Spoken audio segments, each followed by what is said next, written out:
Bases dropped on a new edition of Soccer Down here, Tuesday, October 30th. It's a Tuesday Thoughts edition of the show. Send your thoughts to us using that hashtag on Twitter at Soccer Down here. We'll get to them as we go. Generally, Tuesdays and Thursdays are kind of an opportunity to deep dive into different elements of the game. So if you have any deeper thoughts, types of questions, or comments, throw them our way. We'll dig into it today. We'll also get into the MLS Cup Playoffs. Knockout round starts tomorrow. We'll talk about the matchups, talk about what to look for in these matchups, along with the news and rumors of the day. I'm Jason Longshore. John Nelson, Jarrett Smith are here as well. What's up, guys? Not much. It's funny you mentioned the playoffs for tomorrow. I was just reminded by myself recently, like as in the last hour, that the Eastern Conference playoffs last year, the road team won both of the knockout games. I don't remember the last time that happened and how unexpected that was. And that had not happened. Actually, I'm really looking forward to tomorrow's stupidity because I'm looking forward to dumb things happening because those things are awesome when you're not involved. I'm glad you mentioned this because last season with Chicago and Atlanta losing in the first round, home teams had won 7 of the first 8 encounters under the new system of the 3 versus 6, 4 versus 5. If you go back to 2011 when there was a knockout game period, the home team advanced 15 out of the 20 games, 75%. Since 2015, when it moved to this format, home teams advanced 9 out of 12. So, this is, last year was a little weird. This year, I don't know. We'll see. Eastern Conference, Wednesday, it's NYCFC hosting Philadelphia. Thursday, it's DC hosting Columbus. Western Conference, Wednesday, it's Dallas hosting Portland.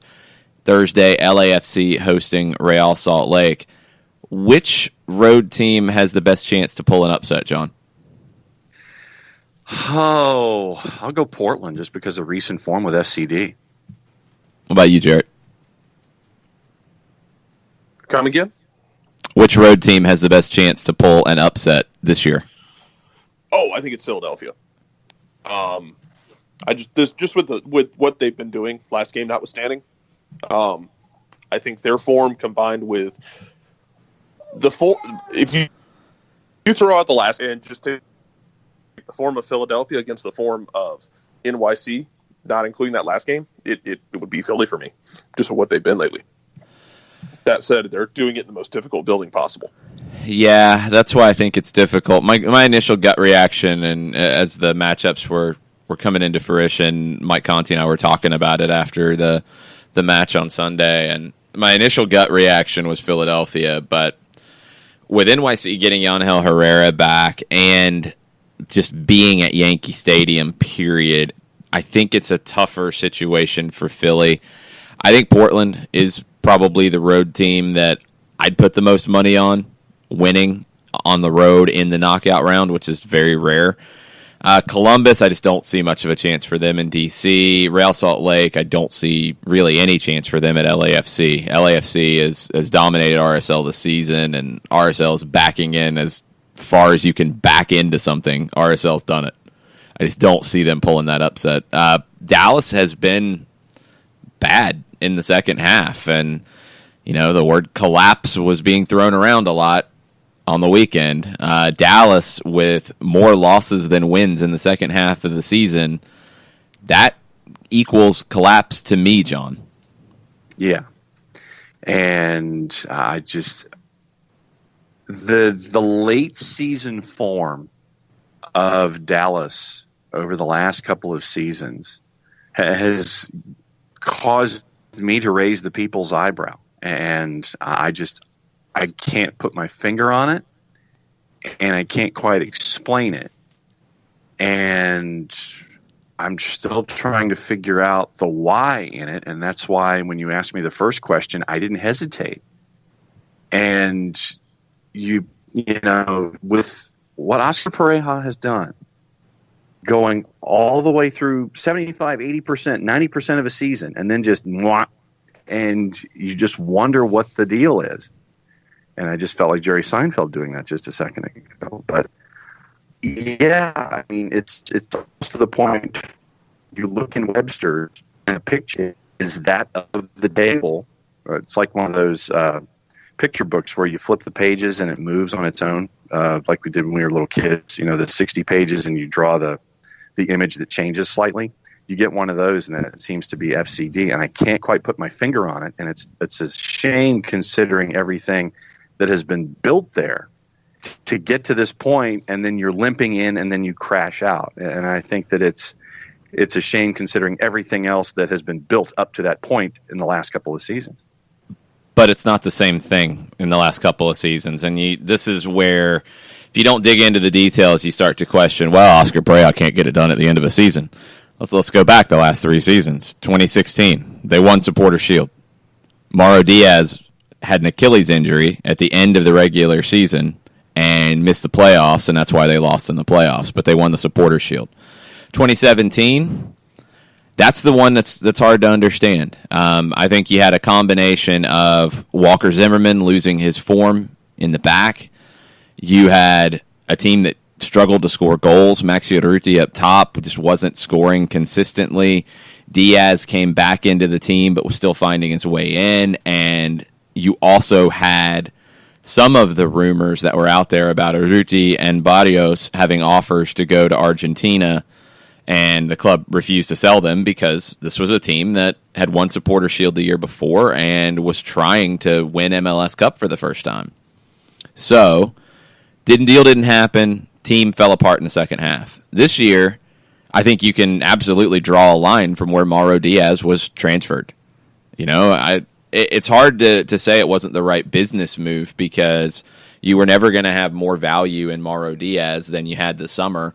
It was a big offer from a Middle Eastern club for him. It was a move he wanted to make because of the financials on his side. Kind of hard to say no, especially after what happened last year with the team kind of falling apart when you said no. So, you make that move, you bring in Pablo Aranguiz, and he struggled to find his way. I don't know how much of a chance he truly had to do that. I think Oscar went for the safer option, which was Urruti up top. You did get Dominic Badji to come in as well, but Badji hasn't really been lighting it on fire either. So the attack is kind of wilted. So last 3 years, it's been 3 different things. You do have a Supporter Shield in one of those years, so it's a little harsh to say that there's a knack for this. But Dallas, for me, out of the 4 hosting teams, Dallas is the one that is the least strong going into this. And Portland isn't exactly lighting it up. They went with more of a reserve-heavy lineup on the weekend and lost to Vancouver. But it's going to be a tactical battle between Pareja and Savarese. And I'm curious to see if either one tries to throw a little bit of a surprise here, Jarrett. I mean, Savarese has been known this year for trying some different things tactically. We saw the Christmas tree, 4-3-2-1. He's went back to the 4-2-3-1 that I think is their best way to play. It looks like Ebobisse has made a home for himself as a forward in this formation. Pareja has tried a lot of different things to try to find something that works. What do you think about this one from a tactical perspective between Dallas and Portland? Who do you think comes out on top?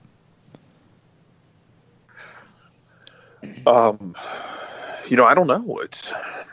I'm leaning Portland and Savarese just because of what they've been able to kind of play Transformers with this year. They've been able to present multiple looks, and I think it's just a matter of can he get it right in this instance, because I think if he gets it right, they're in really good shape, especially if they catch Dallas flat-footed. If they present a look, or Dallas comes out expecting one thing and Portland does another, and they do it well, which they're more than capable of doing, I think they could put Dallas on their heels. But I go back to the Atlanta-Dallas match in Dallas, even though Atlanta lost that one with Dallas scoring 2 goals late. It had been a while since Dallas lost at home, but it felt like that kind of was, even though Atlanta lost, Dallas is not impervious at home. This is not the Dallas of 2016 or 2015, which is obvious. I mean, it'd be ridiculous to say as much. It's a different team. The fact that they are not, say, Houston at home, like Houston last year was, and the fact that, as much as you've talked about and anyone talks about the defensive side of things, Portland, I think, is good enough to lock things down. They can do the whole thing where they win this 1-0 or take it to penalties and, let the cards fall where they may. I think for Portland, that's the advantage they have. Yeah, Portland has struggled in Frisco. They're 1-6-5 all time at Toyota Stadium. They did get a draw in a second leg series in 2015, but a draw, as you said, would only take you to penalties here. It's not really what you want to live for, but that's what you're looking at. It's tough to beat Dallas in Dallas. Sporting Kansas City did it this year, and inexplicably San Jose did it this year. So it can be done. The best results this year, just because they were inexplicable and dumb. Yeah, made absolutely no sense, but that was the San Jose Earthquakes in 2018. So that is the one that 538 predicts Dallas as a 65% chance to win. The home team with the lowest percentage of a chance to win, according to 538.com, is DC United, which is a little surprising to me. They're on a 10-match unbeaten streak. They're hosting the Columbus Crew. Columbus just has not looked convincing to me at all. They struggle to score goals. Defensively, they've been good. And Zach Steffen is a goalkeeper that we know can have one of those days that can knock you out. Bill Hamid can do that as well. I think DC just has all of the form here. Yeah, they had a draw against Chicago on the final day. Yeah, Columbus won 3-2 over Minnesota, but that wasn't an easy 3-2 win over a bad Minnesota team on the road. Is there any chance, John, Columbus pulls an upset here? No. Just no chance. But of course, I mean, yeah, you put the ball in the center of the pitch. And well, no. Give me more than that. Give me more than that. No, I just no. Okay. I just because of their cold form and because of you have two teams going in opposite directions. Insert cliche here. I'm just like no. My gut tells me just no. Yeah, my gut tells me no as well. If Columbus is going to find a way to do it, I think it's going to take magic from Higuain, and he's capable. And Jossie Zardes, he had a hat trick in the finale against Minnesota. He had been a little cold there for a while. If you can get him some service, and Higuain can make things happen outside of the 18, you never know. I guess the even bigger wild card with this one is Justin Merrim, because Columbus has struggled to get production from the wings this year. They haven't had Merrim all that long. If he can get back to where he was last year, and we've been saying it since the trade happened, if he can get there, Columbus is a different team than they've been in 2018. I just think DC's a better team. I think even the concerns about DC defensively, I think this attack is just so dangerous, and Rooney and Acosta have found such a great connection that I don't see Columbus being able to hang with that. Unless Higuain turns back the clock and has a game for the ages, I'm just not seeing it. The other 4 wins since August 1st. Yeah, I mean, it's not a great look, but that's why you're the 5 seed. The other two matches, the home team is over 70%, according to 538, to win it. LAFC, 71% chance to win over RSL. Look, I think we all are kind of in the same boat here. RSL, happy to get here. Didn't expect it. I mean, Mike Petke had talked about he wasn't even going to watch the Galaxy game on decision day. He was going to have a barbecue instead. I got a feeling he turned it on as Houston started coming back. He probably turned it off or decided not to turn it on when it was 2-0. But as Mauro Minota starts scoring goals, I got a feeling Mike Petke fired up the ESPN Plus and had that one in front of him. Look, they're playing with house money at this point. It's a young group. You just let them go. If you're Petke, I think at this point, you let them go. You tell them to enjoy it. I'd start Corey Baird up top, see what you can get out of the rookie, let the young guys experience this for the first time and look to build on it for next year. Playing that loose, though, Jarrett, that can be something that we've seen teams be able to take advantage of. LAFC, I don't think they're in the same situation Atlanta United was last year, though. Atlanta United had a little more pressure on them, it felt like, after the big run of games at Mercedes-Benz and the hot streak, and then you started to see some cracks in the form at the end. And Atlanta, in their first years, going into the knockout round, and I think everybody just expected Atlanta to move on, no problem. LAFC is kind of in that situation. Everybody expects them to go on here. LAFC is getting a lesser opponent. It's the 3-6 game instead of the 4-5. But, is LAFC just... Do you feel like there's pressure on them in this? If they don't get a win here, what is the conversation around their first year? It's the same conversation we've had all year, that they can't beat playoff teams. Because, like it or not, cite form all you want. Hey, RSL's here. They might have backed into it thanks to the LA Galaxy's choke job. They still got here. They're still a playoff team. And if LAFC cannot get the job done at home in the first leg or the first round, that's another playoff team you couldn't get the job done against. And at the same time, I look at this and I'm thinking, I think Armando might have one more game where he just infuriates people. That's totally one of the best shot stoppers we've ever seen. Yeah, that would be about right for LAFC to come into this game, put the pedal down, and for Armando just to turn into a wall for a little bit, survive a wave, and let RSL get their young players get their feet under them to turn it into a really fun game. So I think LAFC wins, but there is absolutely an equation here where Armando shows up, the young guys get their feet under them, and they punch back on LAFC. And I think the conversation, if LAFC doesn't get this done, continues to be LAFC was flat track bully. I hate using that term right now, but that's what it feels like. Yeah, I mean that's what the conversation should be. I don't know if it truly is. I don't feel like LAFC's been scrutinized in the same way some others have. And that's okay. It's their first year. They were not supposed to be at this point. But the only playoff team they've had success against on a regular basis has been Real Salt Lake. They destroyed RSL at Rio Tinto in the second week of the season, 5-1, and then they beat them at Bank of California Stadium 2-0 in August. Christian Ramirez scored twice there. LAFC, I think the longer this game goes and it's tight, the more LAFC is going to have a problem. And Nick Ramondo's presence is a big part of that. If he makes a couple of big saves early to give his team a little bit of a push and a little bit of a boost, and you get to extra time and or penalties, and you look at the two goalkeepers, there's a major difference between LAFC's Tyler Miller and Nick Ramondo. 100%. I mean, Nick Ramondo, last year, I thought he was done. I thought the age was showing. We saw the game with Atlanta United and Real Salt Lake last year where Ramondo looked rough. It just was a bad night for him. He had some other bad days last season. He's been back to form this year. He's been very good, and he's going to be vital in this one.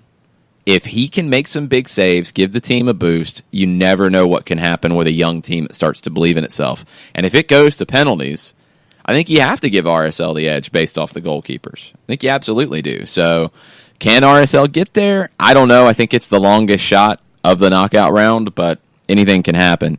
The other game, New York City is the biggest favorite in the knockout round according to 538.com, 74% chance to win.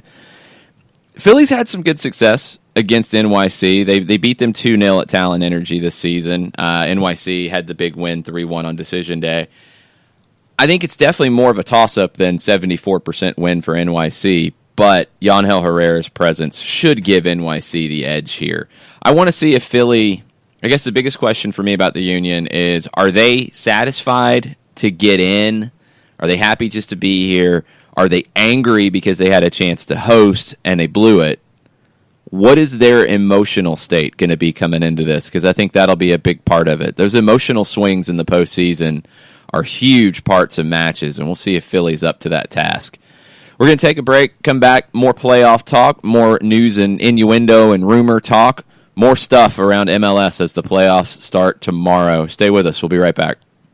The average time a resume spends on an HR manager's desk is 7 seconds, and most of them are tossed aside. Now imagine if one of those resumes belonged to Yasmin, who was living in a shelter, juggling 3 jobs. I had to be resilient.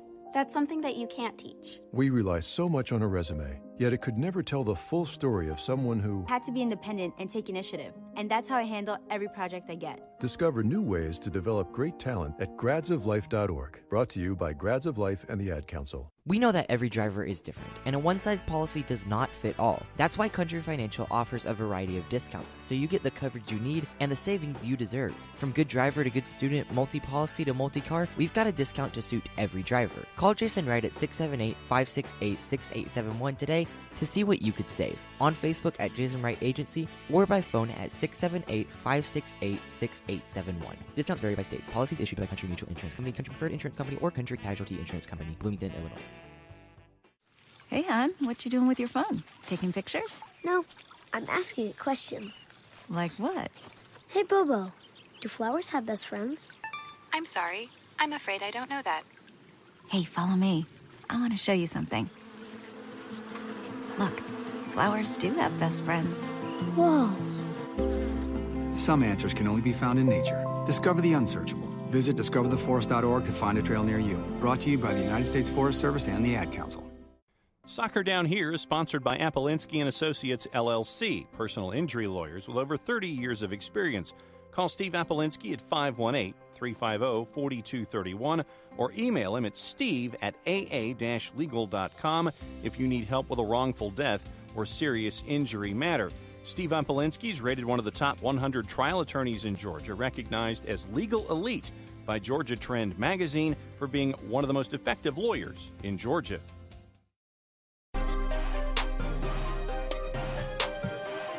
Welcome back. Soccer Down Here, Tuesday Thoughts edition of the show for October 30th.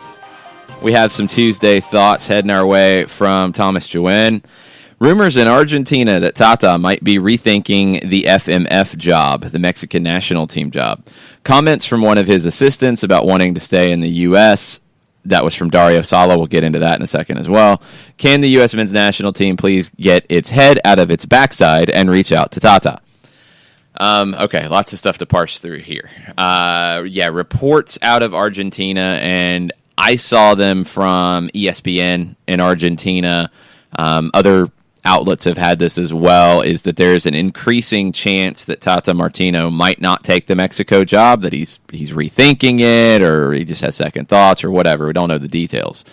But would that create an opening? And on the Argentine side, they're asking if it creates an opening for Argentina to get him. Remember, the news out of Argentina and the rumors there was that, one, they were not talking to him while he was under contract to Atlanta United. Two, when the offers started coming out from Mexico and they started hearing what said offers were, Argentina thought they had no chance to get him financially. They thought it was just not going to happen. It sounds like they did make some inquiries, though, after the fact and have started talking, and maybe there is something to it. We talked about it back when rumors first started, back in September.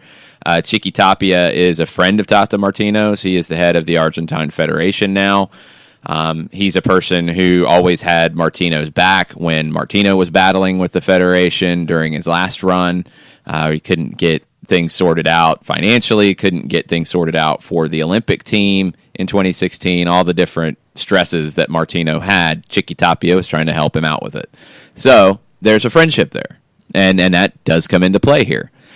I've also heard that the Colombia job is not out of the realm of possibility for Tata Martino at all. And you have to remember back that this was a situation that he nearly took that job. I think it was pretty much all said and done, but Newell's called. And Tata said, when Newell's calls, I'm going to answer it. They were near relegation. He took that job, and he won an Argentine league title with them. So that was great. Then he went to Barca, then he went to Argentina, then he came to Atlanta. That's all wonderful. But he watched what Jose Pekerman did with the Colombia national team. He sees the talent there. So I've always thought that from just a straight-up soccer perspective, that is the best offer that he could get if it's the Colombia job. And I think there is a personal kind of longing for that as well. So the fact, and I said it from the beginning, the fact that the Mexico offer and all the talk about it was coming from the Mexican media, it felt like the Mexican media was really trying to drive this and get this deal done for the Federation. They are very involved in pushing the Federation to things. And go back to Eric Gomez's report at ESPN about, yes, they've approved a budget and they had to make changes to, I think, bylaws to be able to provide the package that Tata Martino wanted. But, and this should have been like in all caps and bold print and probably at about 16 to 18 points, bigger than the rest of the article. But they had contingency plans in case the deal didn't get done. And Miguel Herrera is one of those contingency plans, along with another unnamed coach. That meant there was a chance that this doesn't happen. And now it's sounding like it's not a done deal. So where he ends up is a big question at this point. I had heard from different people that Colombia was more in play than people were thinking. Argentina is talking about it being in play. Of course, Mexico still wants to get Tata Martino in a big way. U.S. Soccer Federation, you've been kind of gifted a lifeline here if you want to take it. At least have the conversation. I think people would probably get off of your back, USSF, if you had the conversation. And you did not just put your head in the sand about the possibilities of what could be the best hire here. You could still decide it's Greg Berhalter. You could do a conversation. You could do an interview that absolutely means nothing at the end of the day. Do the interview, though. Strictly for the optics at this point. Do the interview. Make it look like you actually are looking beyond one person. I mean, the only other rumors that came out about the U.S. job were that Ernie Stewart was talking to a couple of unnamed Dutch coaches. That's the only other concrete thing said at all, and that's probably very wet concrete that people are writing their initials in on the sidewalk. That's it. There's nothing about any major coaches being interviewed. Berhalter has started giving the no comment on interview questions, so you would assume that they've had an interview, they've had a conversation. Beyond that, I don't think he talked to anybody else. That's ridiculous. You have an opening here. Take it. I mean, at a minimum, it makes it more difficult for Mexico to get him because there's another horse in the race. At a minimum, it does that. At a minimum, it looks like you're actually, looking at this with open eyes. Have the conversation. Reach out. I think you're gonna get some goodwill back from the fans if you just have the conversation, even if you don't make the hire. I think it's a starting point that maybe this was actually a real search and not a done deal from day one. I'm not expecting it to happen, though, sadly. I mean, think about the Rooney Rule in the NFL. How many times? But I'm for optics. I'm not. Just hear me out for a second. Okay. How many times with NFL openings do teams already have their guy going in, but because of that rule in place, still go through the motions of satisfying the Rooney Rule, no matter how straight off the surface it is, and no, we're not going to change our mind, and we're just going to go ahead and do this, and we're just going to go ahead and go through the motions because the rule is in place, and still hire our guy. I think 9 times out of 10 in the NFL, that's what you see. And at least the teams that are pursuing the coaches that they already have in mind and already know they want to hire, they're still having to go through this interview process and interview, so-and-so and 2 or 3 other people just to satisfy that rule. If the U.S. Soccer Federation just goes ahead and sits Tata Martino down regardless of what their end game is, and we all pretty much have a good idea as to what it already is and is being. To your point, sit him down. At least the optics, much like in the National Football League, even though a lot of fans sit there and go, yeah, I know you're not pulling the wool over my eyes on this one. I know you're doing it just to satisfy the rule. But at least the U.S. Soccer Federation can go through the motions and sit there and say, well, we sat him down and we still hired so-and-so. At least you're still doing that, and at least it still looks like you're going through the motions of having an open mind through something. Yeah, the only reason I was like about it was the minority side of it. And it's crazy that this type of stuff comes into a soccer conversation because literally it is the world's game, and you have managers and players moving around the world and playing and managing in places where maybe they don't speak the first language of that country. Shocking, I know. And that's been such a big point of this. It's just bonkers that would even be something that would make you say, well, no, we're not even going to have the interview or consider this person because they don't speak English. Stop. Just stop. U.S. Soccer Federation, you have an opportunity here. If the Mexico thing is not locked down, and it never felt like it was locked down, even when the media was pushing it so hard that it was, when you start talking contingencies and articles, it's not locked down. Argentina thinks they got a shot. Colombia still seems like they're in the mix. Who knows? If Osorio does leave Paraguay, I still think Paraguay could be in the mix. You have an opportunity here. You need to have the conversation. You need to make it look like you're actually trying to consider more than just Greg Berhalter. Because if you don't, and you hire Greg Berhalter, well, then you're going to have some serious questions because Dan Flynn, the CEO, is stepping down. He is not going to continue, and that's been in the works for a while, but he stayed on after the presidential election to try to help Carlos Cordero move on. There's all kinds of rumblings from people in the Federation world that things are as bad as they've ever been in terms of the politics of running the Federation. If Dan Flynn steps down, who is the most likely person to take his job? Jay Berhalter. Yeah, last name, pretty similar there, right? They're brothers. That's a horrible look. A horrible look. If you don't interview anybody, you hire Greg Berhalter, and then Jay Berhalter becomes the CEO of the organization and decides Greg Berhalter's pay. That's an awful, awful look. And, hey, what it means is Greg Berhalter is absolutely like Gold Cup championship or bust, World Cup qualification in style or bust. Because any poor form, any hiccups, and that's what's going to come up, because it should. Because it looks like this has not been a truly global search. And if it's not, then people aren't doing their job, and that's a huge issue here. Jarrett, what do you think the actual likelihood of the U.S. Soccer Federation having a conversation with Tata Martino is? Slim and none. Slim just left town on a horse. On a horse, you say? A horse. Slim just left town on a horse, so none's the only option left in town. I don't think they'll do it. I don't think they'll do it. Even with an outside push, I don't think it's probably going to happen. It's their loss. It's our loss. And it's not just the idea that it's Tata. And look, I mean, it'd be awesome I think it'd be awesome for a lot of fans in Atlanta to say, oh, we lost Tata, but he's going to run the national team now, and he was really exciting and really fun here, so, man, the national team could be an adventure as well. That'd be awesome. It's not just Tata, though. It's just this whole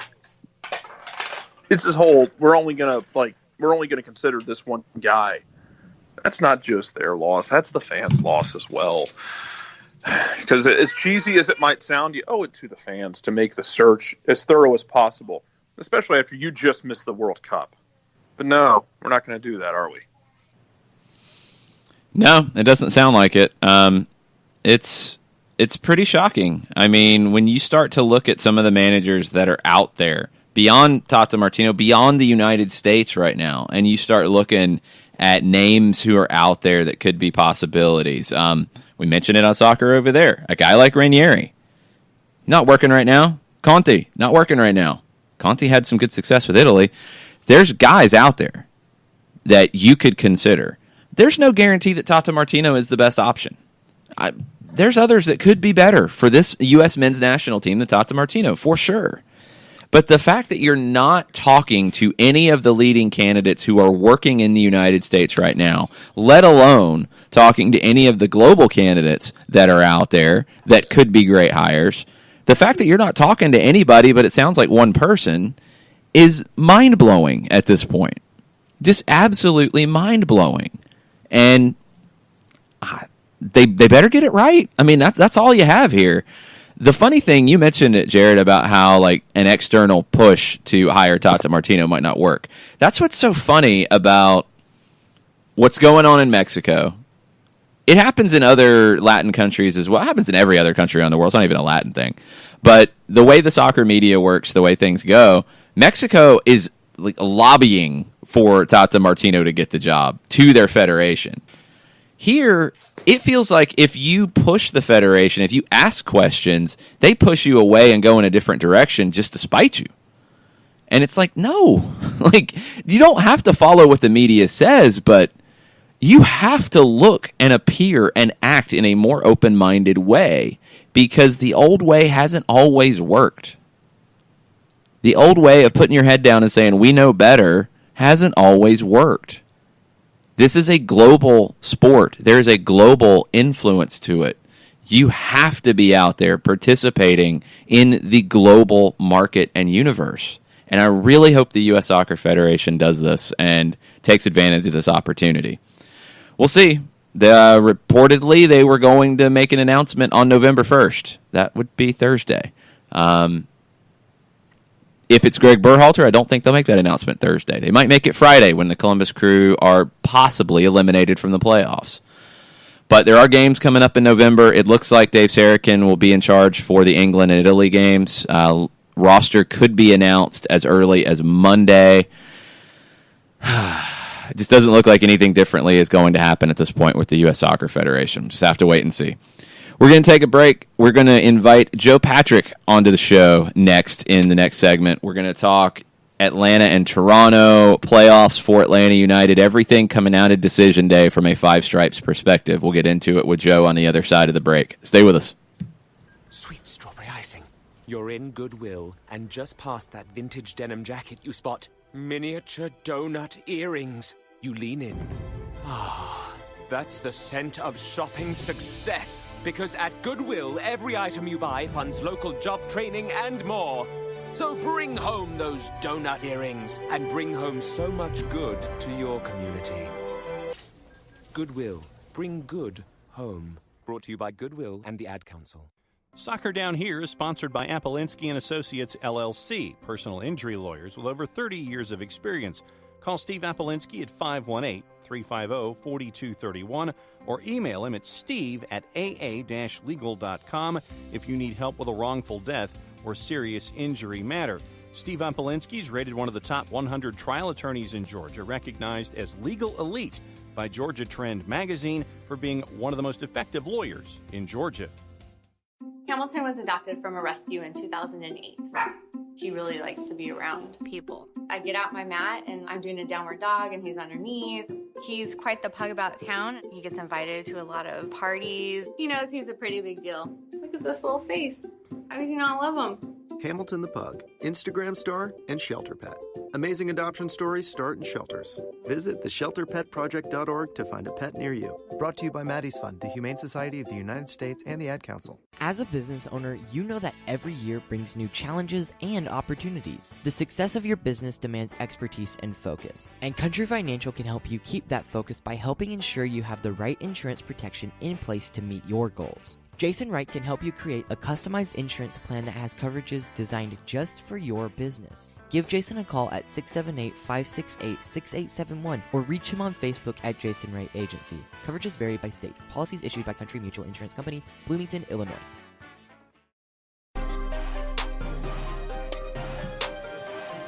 Welcome back. Soccer Down Here, October 30th, Tuesday Thoughts edition of the show. And we're joined now by our friend Joe Patrick from Dirty South Soccer. How's it going, Joe? It's going all right. Could be better, but can't complain too much. Just all right. Does this have anything to do with Sunday afternoon in Toronto, Canada, that did not go so well for Atlanta United? Yeah, I mean that. I'm not going to lie. That's basically why I'm all right. If they would have won, I would have been great right now. So, see, look at what's happened here. Joe Patrick is not great. He is just all right because of this result. What went wrong? What, in your opinion, now that we've had a little bit of time to get away from it, what went wrong for Atlanta on Sunday? How many segments am I on today? Wow, man. Okay. Hey, we got show.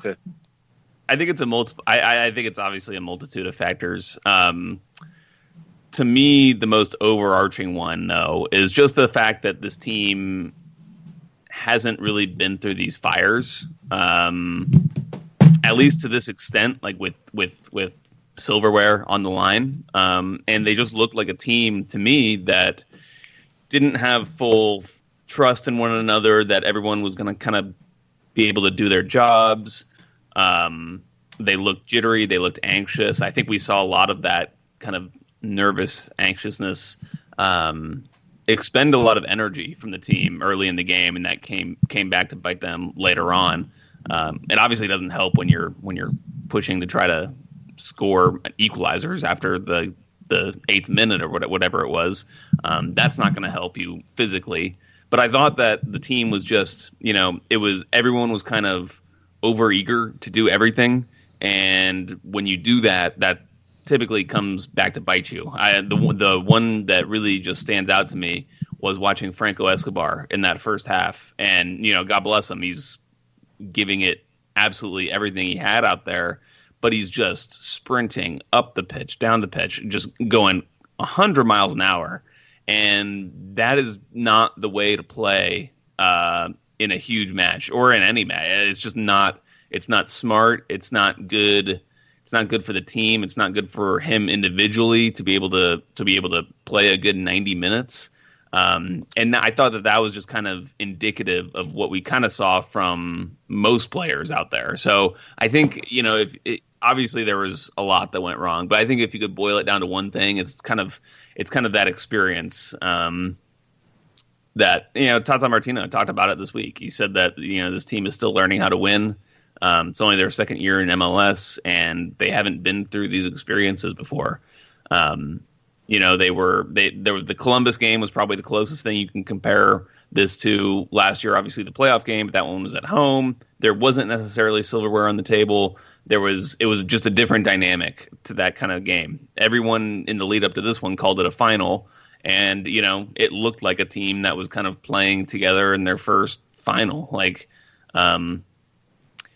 It pains me to say I've seen this before with Tottenham. As a Tottenham fan, I've seen this kind of capitulation in a big game before. So I can't say that it's like shocking to me in just like seeing it play out in front of my eyes because I've seen it before. But it really reminded me kind of some of those performances that I've seen from them.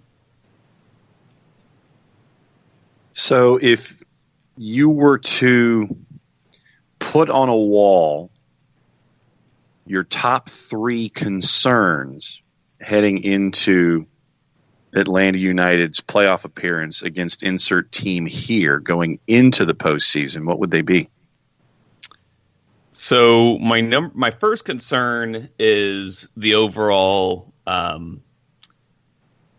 team shape, tactic that the team wants to play. It seems like they're caught in between two minds. I would have rather have seen them kind of down this stretch run of the season stick with one thing, or as much as you can. Obviously, injuries and things like that come into play, but the team is relatively healthy. I would have liked them to see. Honestly, my preference would have been to be in a 3-5-2. Tata Martino has talked in the past about how the 3-5-2 is a formation that gives them a better defensive structure. They're just more solid. They're less likely to give up bad goals like we saw against Toronto. I would have liked to see them play in that shape going into this game and then, play that against Toronto. That's not what Tata Martino decided to do, and I thought that didn't really get the best out of some of the personnel in the field. I thought that in a 3-5-2, Ezequiel Barco could have played more centrally, maybe got on the ball more. The way the game played out, he became a non-factor because the field was so bad. It was just, and the way that Toronto was set up to defend Atlanta, Ezequiel's what he's good at did not really was not helping contribute to Atlanta. So I totally agree with him coming off at that time. But I thought the match tactics could have been better. I thought they could have been more pragmatic. I've kind of criticized Tata for the way that he decided to play against New York Red Bulls a few games ago, which I just feel like he tends to be too much of an idealist in these moments where you just need a result. And I think that there's a more pragmatic way to go about things.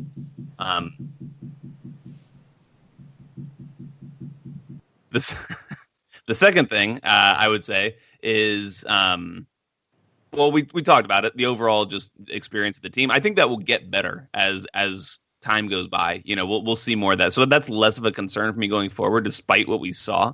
I think the team will learn from this kind of thing and be able to kind of move forward from that. The third thing is something that Felipe Cardenas touched on after the game, which is the fitness of the team. And it's kind of something that I talked about too. And it's hard to really discern like what the issue was. Was it kind of the way that they played, that game unfolded, and it just drained them physically? Possibly. But I think that you can also look at the game against Chicago, and you can look at that game and say Chicago looked like the fitter, brighter team in the waning moments of that match. And, Atlanta United doesn't quite look like it has the legs that it had, mid-season when things were kind of in full flow for them. So the fitness does concern me. It's not, I don't know.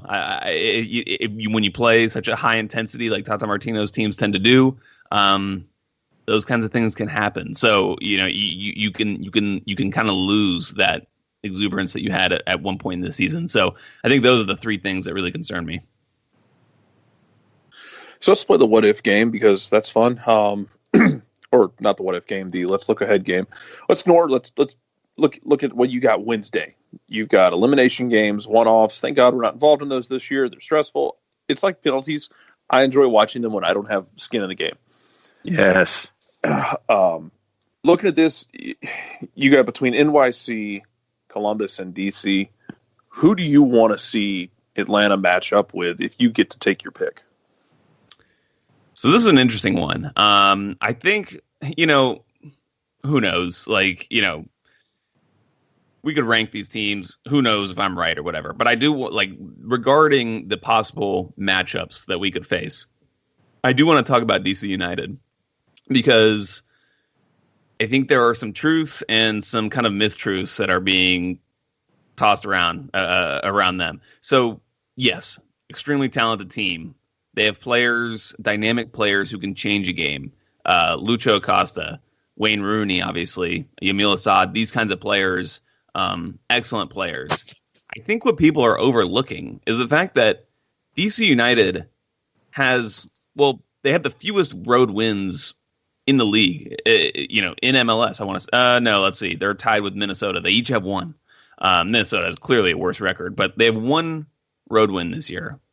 They have not won a road game since Wayne Rooney joined the team.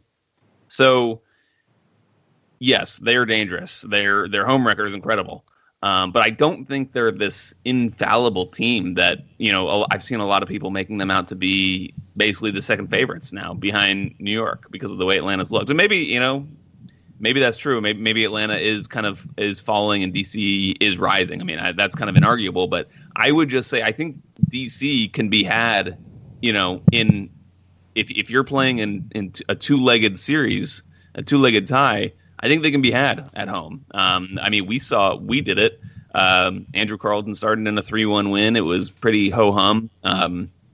They didn't really cause us a ton of problem. Well, I guess they did take a lead in that game, but we seemed to be able to cut them open pretty easily. So I do want to say that about DC United. And I obviously about New York City, they have been on the downswing, kind of the opposite of DC United. But at the same time, I do not want to go into the Bronx. I do not want to go into Yankee Stadium and try to win on that field. I don't feel good about that at all. And I think that their style is conducive to playing well in Mercedes-Benz Stadium. So I don't want to see them. I almost say I would kind of be the contrarian and say I'd rather take my chances against DC than against New York City FC. There's just New York City FC. There's just too many weird factors in play for me. I don't like that. As far as Columbus and Philadelphia go, take your pick. I don't know. I can't discern between those two teams. They may as well be the same exact team. I can't tell you whether Atlanta United would have a better or worse chance against either of those teams.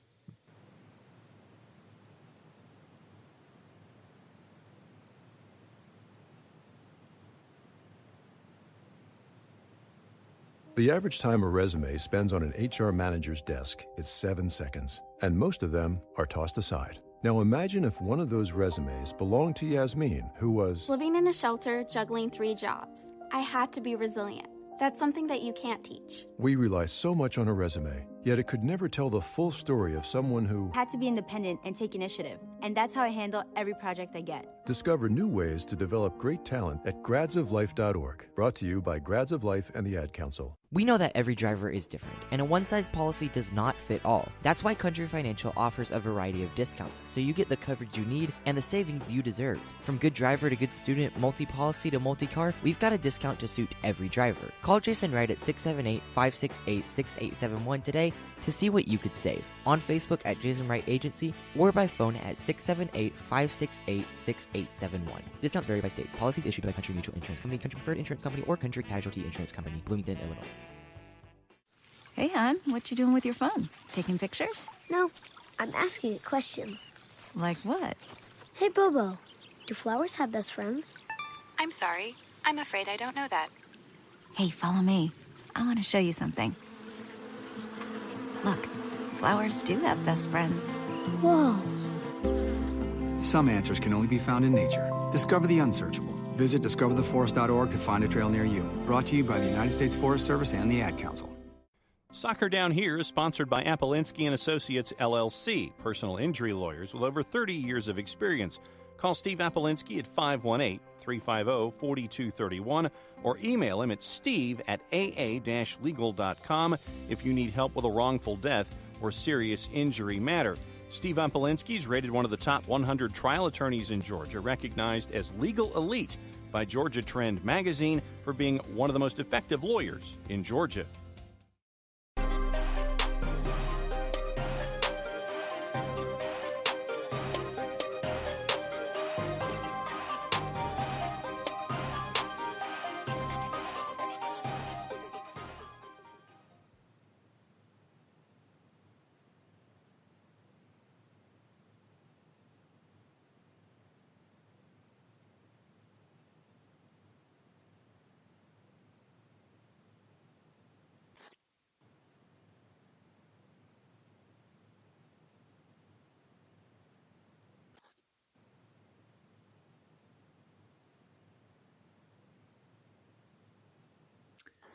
I think, to be honest, I think the best chance for an upset here is, let's see. I want to say Columbus because they are just notorious for doing this in the playoffs.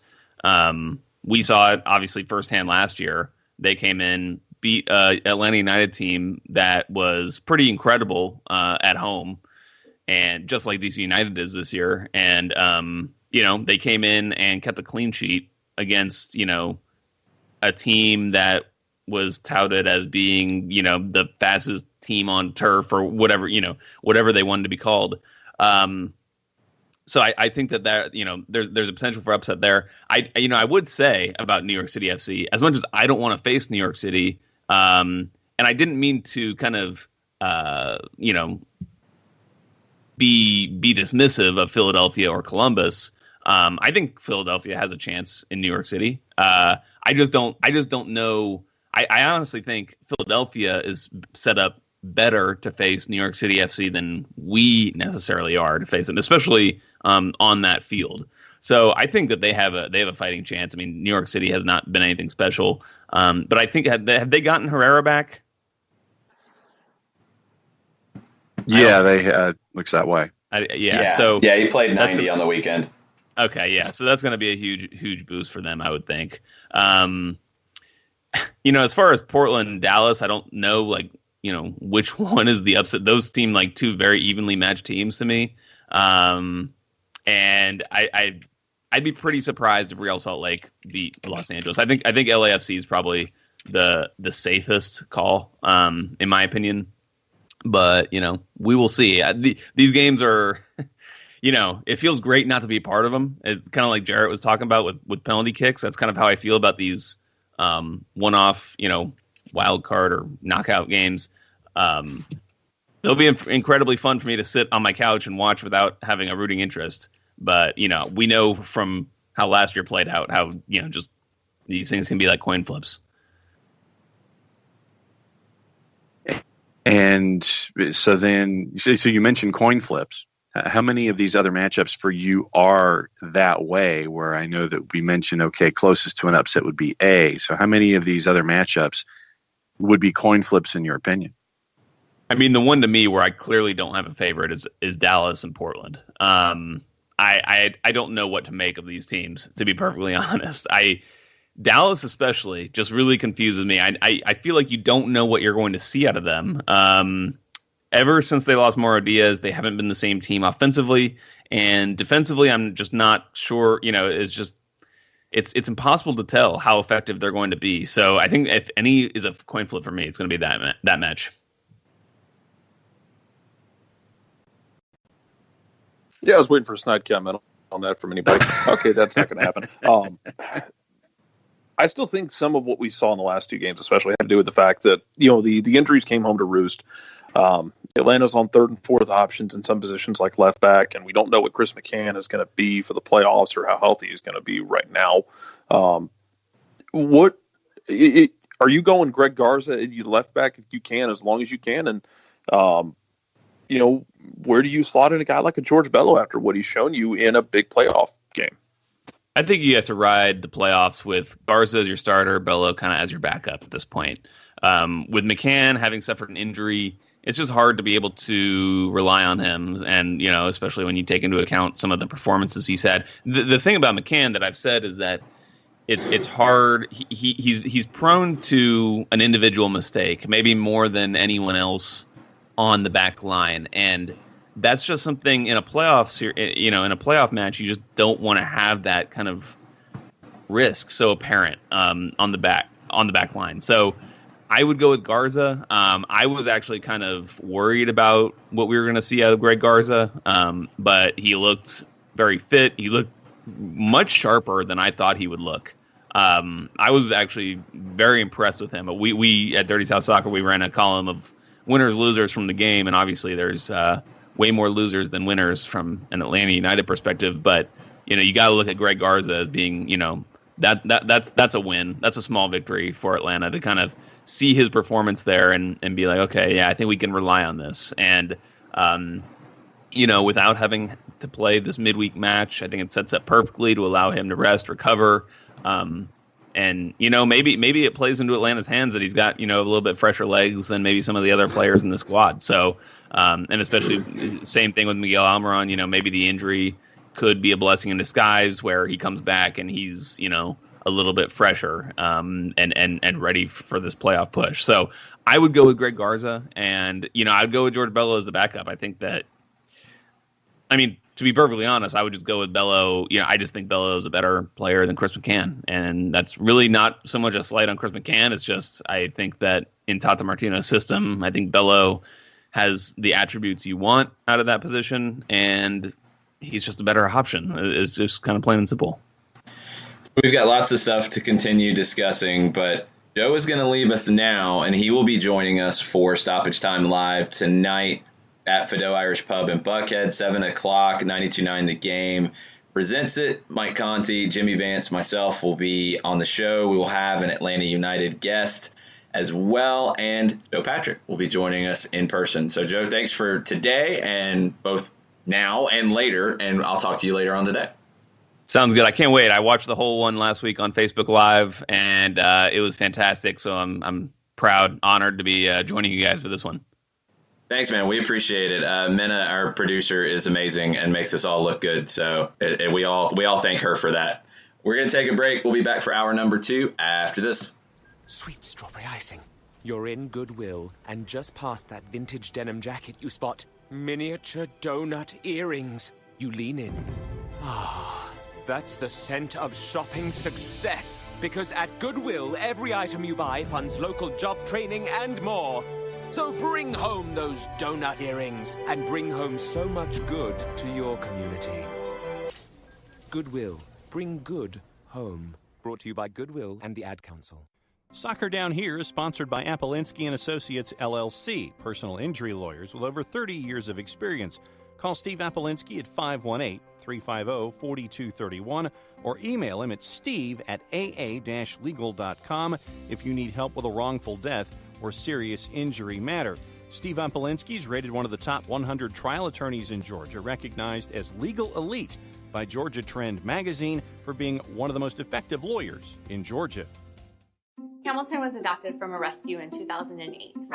He really likes to be around people. I get out my mat and I'm doing a downward dog and he's underneath.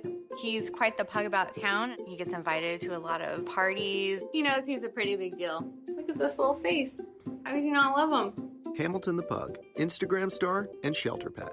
Amazing adoption stories start in shelters. Visit theshelterpetproject.org to find a pet near you. Brought to you by Maddie's Fund, the Humane Society of the United States, and the Ad Council. As a business owner, you know that every year brings new challenges and opportunities. The success of your business demands expertise and focus. And Country Financial can help you keep that focus by helping ensure you have the right insurance protection in place to meet your goals. Jason Wright can help you create a customized insurance plan that has coverages designed just for your business. Give Jason a call at 678-568-6871 or reach him on Facebook at Jason Wright Agency. Coverages vary by state. Policies issued by Country Mutual Insurance Company, Bloomington, Illinois. You're listening to Soccer Down Here daily on SDH Networks, a division of OSG Sports. Find us at Soccer Down Here on Facebook and Twitter. The time is now the top of the hour. Peep, y'all.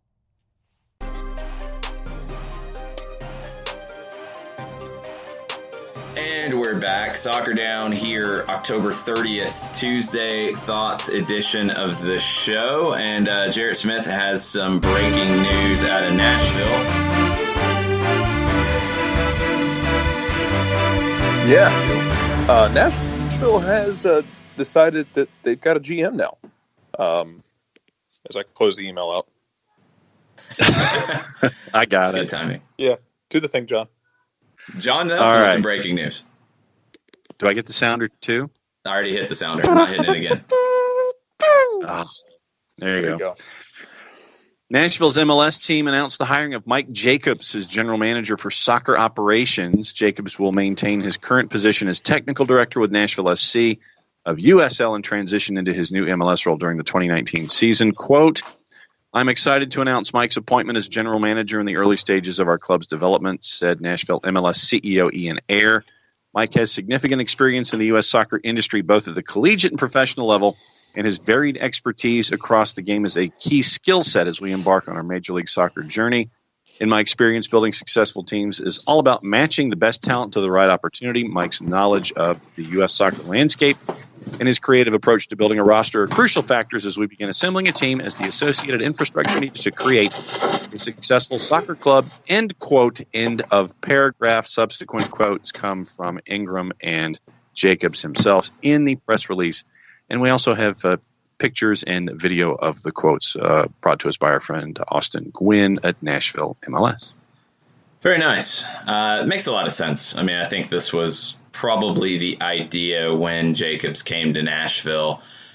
It's going to be intriguing to see how they handle this transition because Nashville has been clear in not 100% committing to Nashville SC being the brand for MLS and not 100% committing to everything from the club just carrying over. So I think it will be a decision, it'll be made on each step. But Jacobs makes a ton of sense with his experience in the league and now what he's done in Nashville and understanding the market. He started to put things in place. It's kind of a no-brainer to me. Yeah, and you want that kind of continuity when you're going forward. So yeah, to me, it makes a lot of sense just to make sure that everything continues to flow and that you're not stepping out of the draft and then having to come back into the draft and all that kind of stuff with everybody else moving forward with MLS. So no, I completely got this one. Okay, let's get into another little bit of news about the MLS Cup Playoffs. Seattle Sounders will not be able to host the second leg of the Western Conference semifinals on November 11th, like everybody else. They're going to host it on November 8th.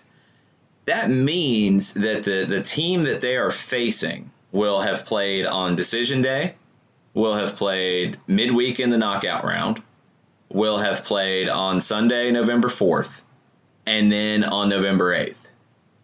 That means Seattle would have played on Decision Day, November 4th, and then November 8th.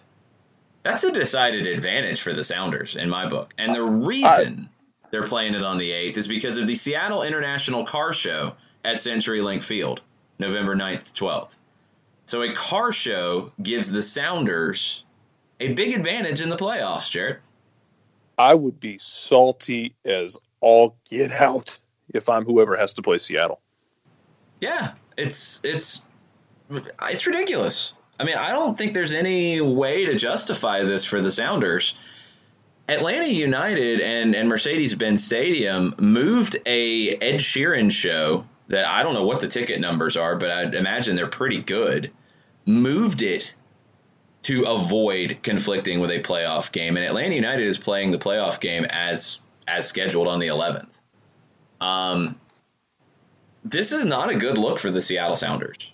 And it gives them a very big competitive advantage that it's one thing to have to move something because of stadium difficulties. Hey, it happens. It does. It hasn't happened here yet, but it happens.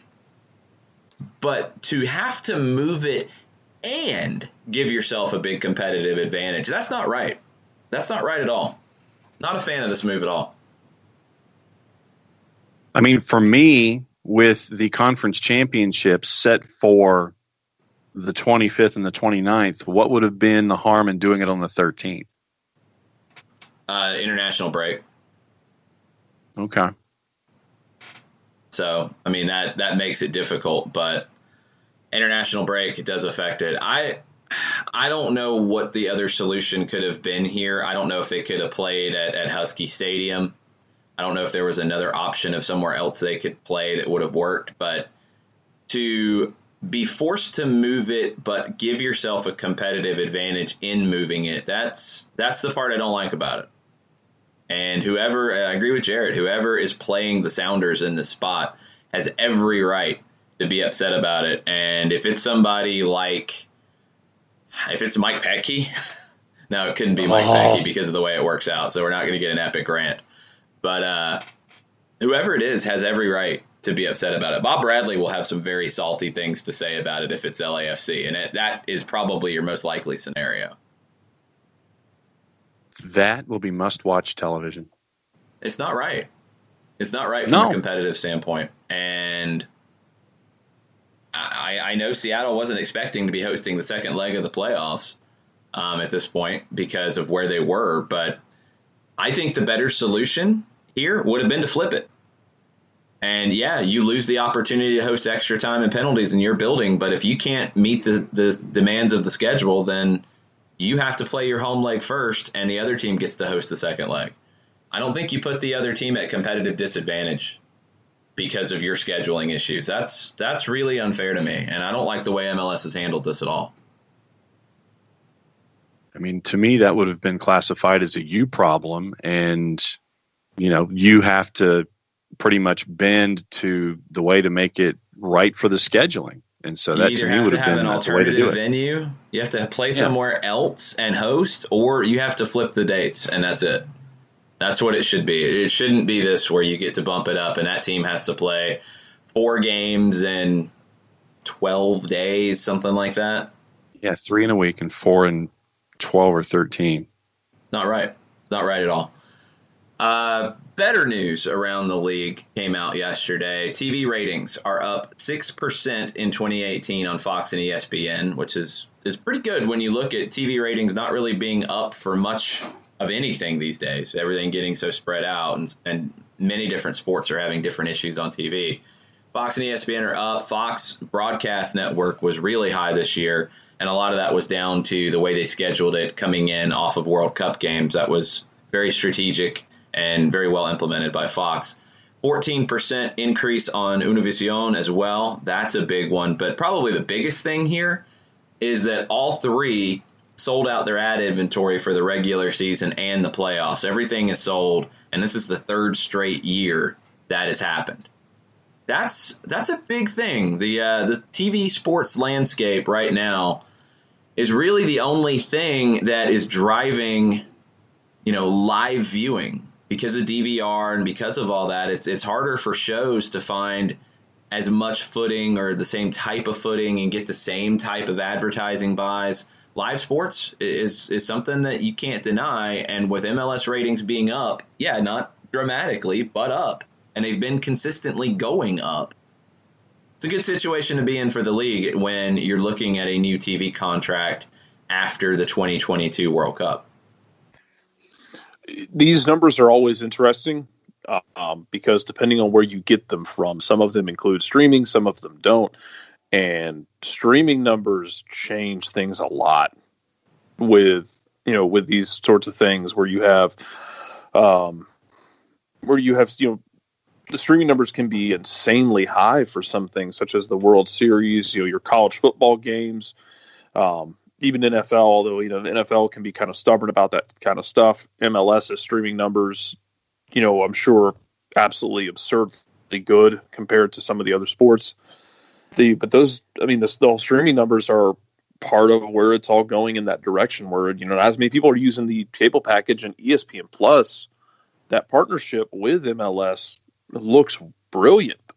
You can be able to check in USL games, MLS. I do miss it being easier to find a 20-minute condensed game, but everything else about it I've loved, and I thought they've done a wonderful job with. Compare MLS to NASCAR, where a lot of folks thought that NASCAR was the it sport for a while. Bob Pockras back in August. Figures from ISC Speedway Motorsports and Dover Motorsports show almost a 15% drop in admissions revenue for 14 NASCAR series weekends after the Daytona 500.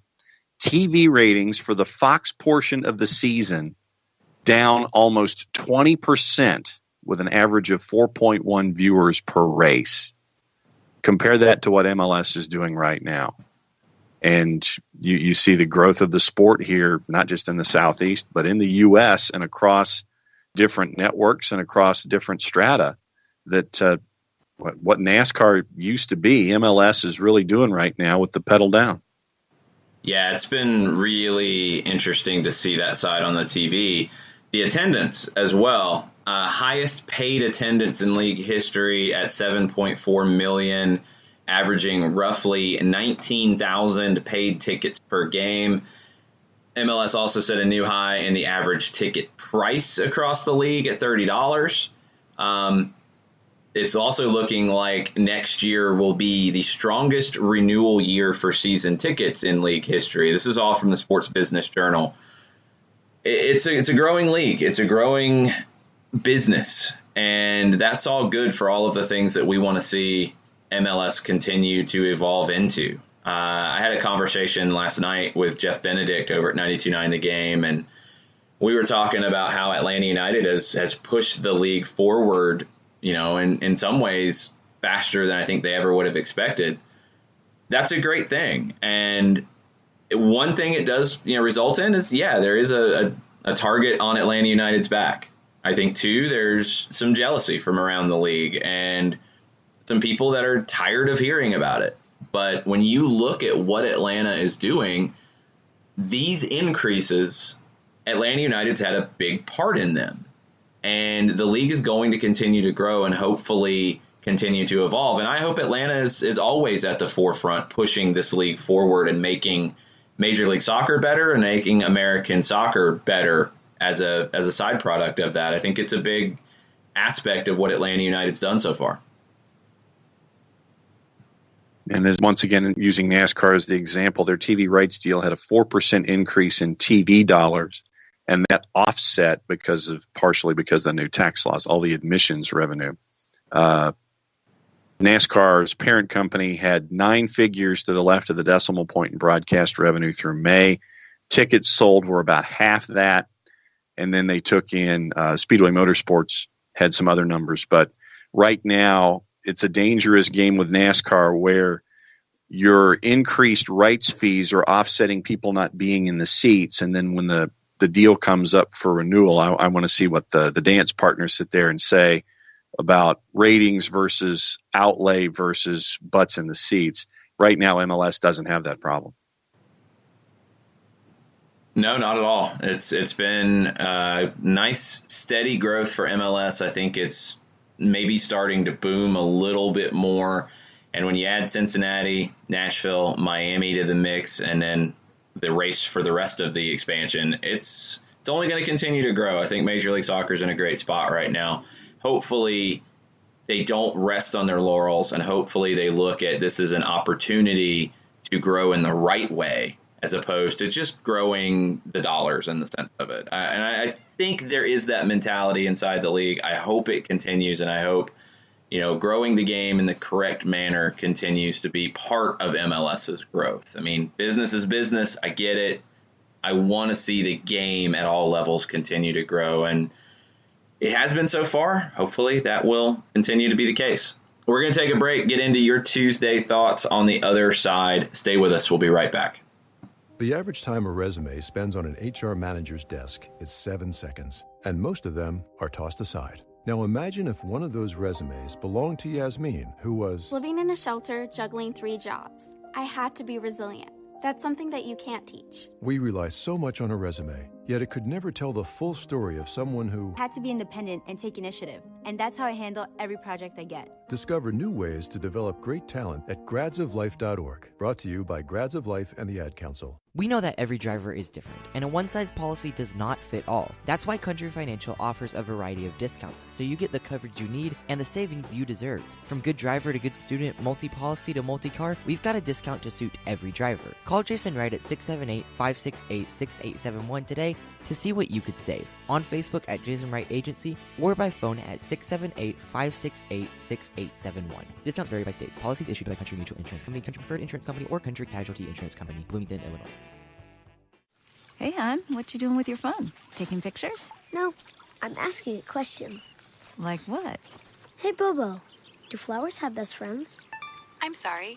I'm afraid I don't know that. Hey, follow me. I want to show you something. Look, flowers do have best friends. Whoa. Some answers can only be found in nature. Discover the unsearchable. Visit discovertheforest.org to find a trail near you. Brought to you by the United States Forest Service and the Ad Council. Soccer Down Here is sponsored by Appolinsky & Associates, LLC, personal injury lawyers with over 30 years of experience. Call Steve Appolinsky at 518-350-4231 or email him at steve@aa-legal.com if you need help with a wrongful death or serious injury matter.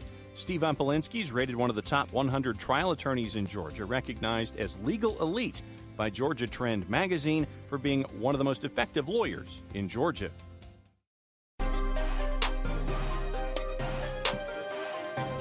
Welcome back. Soccer Down Here, October 30th edition of the show. It's Tuesday Thoughts. We've had some deep thoughts on the U.S. Soccer Foundation, or Federation, not the foundation yet. We can talk U.S. Soccer Foundation if we want to.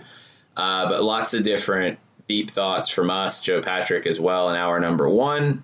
John, what are the listeners saying on a Tuesday Thoughts day? Well, let me go to Gustavo here. Hola, Gustavo.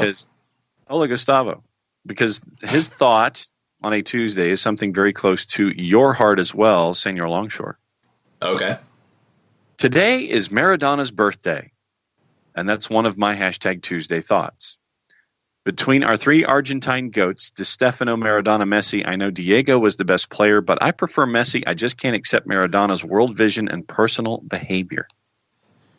Yeah, I mean, it's weird for me because I didn't know all that stuff as a kid seeing it, and just watching him as a kid, I probably wouldn't be doing what I do if I hadn't seen Maradona in the 86 World Cup and then beyond. That was that magical athlete for me that made me want to be a soccer player and made me want to be involved in soccer. So I'll always have that. But the more embarrassing things he does on a regular basis, it's harder and harder to reconcile that. It's one of those things where at his absolute peak as a player, and you're probably talking 85 to maybe through the 90 World Cup, you could probably argue it was actually 89 or so when he started to decline. He was as good as anybody has ever been in the game. I mean, he'll always have that. Long-term career, no, because he was a mess. He was an absolute mess and couldn't keep it together long enough to have that amazing career. And he had amazing runs before 85 too. Don't get me wrong. Like, this was a guy who came up as a very young player in Argentina with Argentinos Juniors and Boca Juniors. Gets the big money deal to go to Barcelona. It doesn't really work out there, but that was a weird time in Barcelona's history.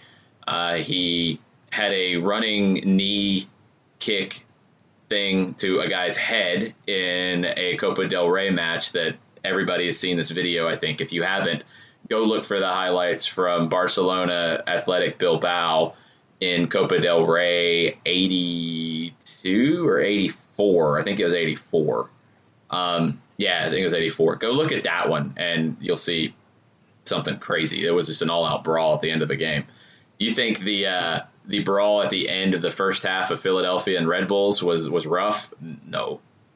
Maradona, like, running knee, would have looked in place in the WWE or New Japan Wrestling to a trainer's head. Looks like he knocked him out cold. Yeah, that happened. But his run at Napoli and winning the 86 World Cup with Argentina is just mind-blowing in how good it was. Lionel Messi has had a sustained career of excellence. He doesn't have the World Cup, and a lot of people are always going to hold that against him. 14 was the opportunity to do something unbelievably special for Argentina to win that World Cup in Brazil, and Messi gets his moment to be the absolute GOAT, and he didn't do it. But whole career, you can't even compare what Lionel Messi's done to Diego Maradona. You just can't. It's not even in the same ballpark. I think for an entire career, Lionel Messi has had the best career in soccer history. I mean, even better than Pelé, who had a long, sustained run of excellence. I think Lionel Messi's done it at a higher level and at a time where it's more difficult to do, and he's just been that great for that long at the club level. And he's been very good at the international level as well. Let's not kid ourselves. Di Stefano was one of the original greats. I mean, it was a time before, we had a lot of TV footage, but he was really one of the first. There's others out there too, but yeah, on Maradona's birthday, it's a weird time for the guy. He's in the second division in Mexico, managing in Sinaloa. I just can't imagine this ends well whenever it ends. And knowing Diego, it could end tomorrow. It could end in a year. Who knows? But it's just kind of sad the way it's all worked out. He's had a lot of personal demons that, I'm lucky to say I haven't. So it's hard for me to, throw stones at the guy. But, man, the World Cup, it was hard to watch some of the antics from Diego, and that's just been his existence for the last few years. Right now, mid-table, they're 7th in the Liga Ascenso with 18 points at 5-3-4. Within shouting distance of the top 4, let's say right now. So that's where they are. Not bad. I would argue that, look, this is, and TV can have a role in that, but we're in a really fun time to be a sports fan, not just a soccer fan. Like, you've got, Messi doing his thing, Ronaldo doing his thing. You've got young players, but those two are, held in that conversation of two of the best to ever do it. Messi especially being in that conversation of being the best to ever do it.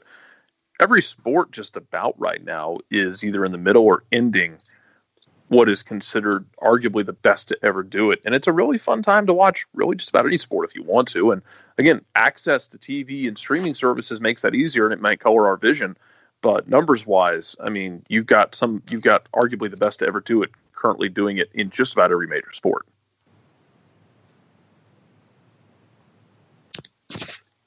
Okay.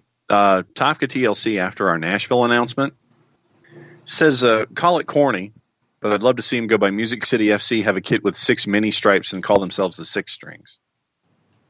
The Six Strings is pretty good. I kind of like that. I'm not a fan of going with a name like that. I'm just not. I get it in other parts of the world. I don't think it would fly here. I think it would come off gimmicky. There's this fine line, and we joke about it with lower division team names and minor league baseball names about the silly ones. I mean, the Rocket City Trash Pandas came out with their logo, and it's awesome, but it's also a minor league baseball team. I don't think you can do that at a major league level, and I just wonder if it would be too hokey. I don't know if they could pull that off. I think something with Nashville in the name is the way to go, and keep it simple. I think Atlanta United's shown that. A clean, simple name is easier to, I think, get over, and easier to work with from a marketing perspective, and easier to connect to the overall sports population in your city. And that's what will always stick with me about the Atlanta United name was, I remember soccer fans, some being irritated about it, saying it's too generic, too boring. But sports fans loved it because it sounded like a soccer team. And that gave Atlanta United some instant credibility with, I think, mainstream Atlanta and the mainstream, Southern sports community. That's a good thing. So I think that's the safer play than going with something like that. That would be a lot of fun, but I think it limits how seriously people can take you. And that's something you have to think about from day one when you're establishing a new brand. Sherbs with a thought, since it is Tuesday.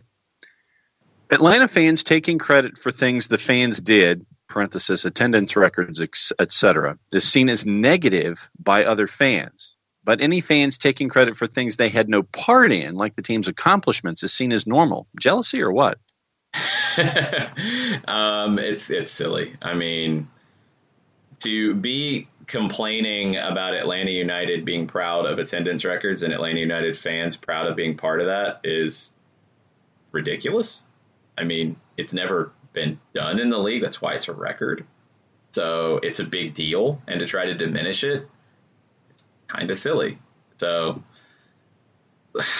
I don't get the pushback against Atlanta United's success coming from the national side and coming from the media side. It's just really strange to me. This is a good thing for the league. More cities, more clubs need to look at Major League Soccer the way Atlanta United has approached it.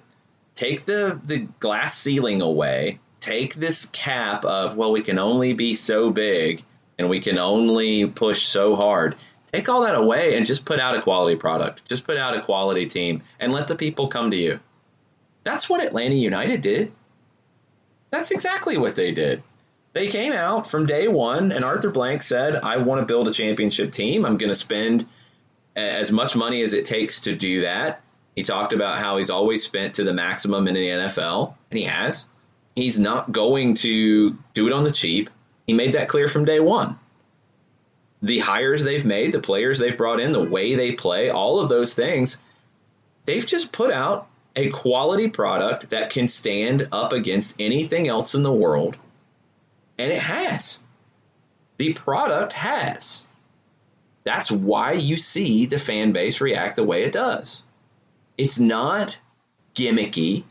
It's not 2-for-1 tickets. It's not, all these ticket giveaways. It's none of that. It is a quality product that people want to be a part of. I mean, it's crazy when you really think about how simple that is. Just do that. Nashville, Cincinnati, Miami, just Be a quality professional soccer club and put out a quality product that people want to attach themselves to, and they will. That's where soccer is in the United States now. Stop thinking about it as a small-time thing. Stop thinking about, well, it's not going to be that big. It's not going to compete with baseball. It's not going to compete with the NBA. It's not going to compete with the NFL. Don't worry about competing. Just do something great. Not rocket science.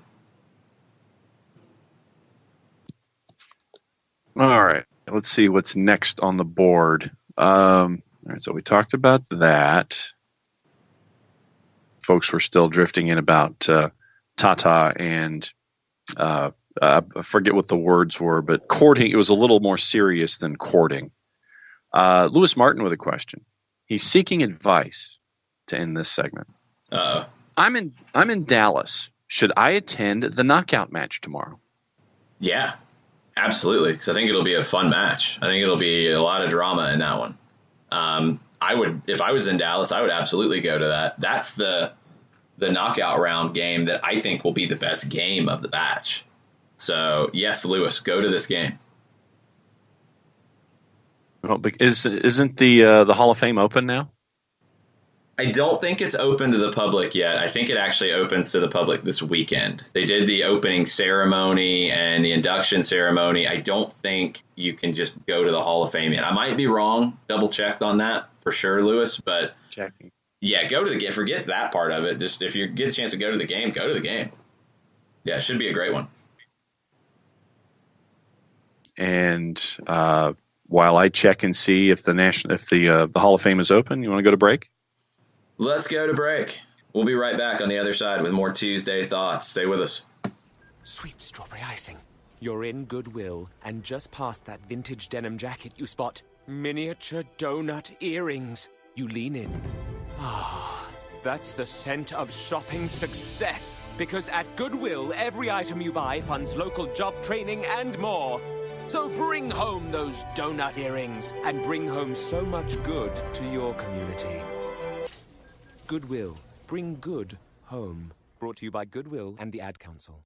Soccer Down Here is sponsored by Appolinsky & Associates, LLC, personal injury lawyers with over 30 years of experience. Call Steve Appolinsky at 518-350-4231 or email him at steve@aa-legal.com if you need help with a wrongful death or serious injury matter. Steve Appolinsky is rated one of the top 100 trial attorneys in Georgia, recognized as legal elite by Georgia Trend magazine for being one of the most effective lawyers in Georgia. Hamilton was adopted from a rescue in 2008. He really likes to be around people. I get out my mat and I'm doing a downward dog and he's underneath. He's quite the pug about town. He gets invited to a lot of parties. He knows he's a pretty big deal. Look at this little face. How could you not love him? Hamilton the Pug, Instagram star and shelter pet.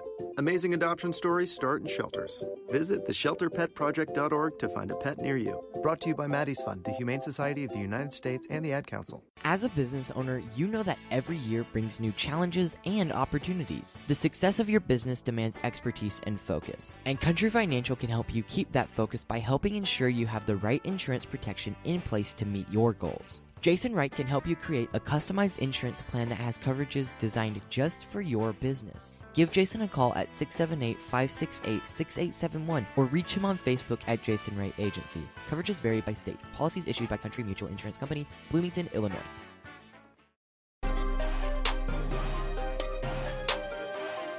Welcome back. Soccer Down Here, hour number 2 of Tuesday Thoughts on October 30th. Jason Longshore, John Nelson, Jarrett Smith with you this morning.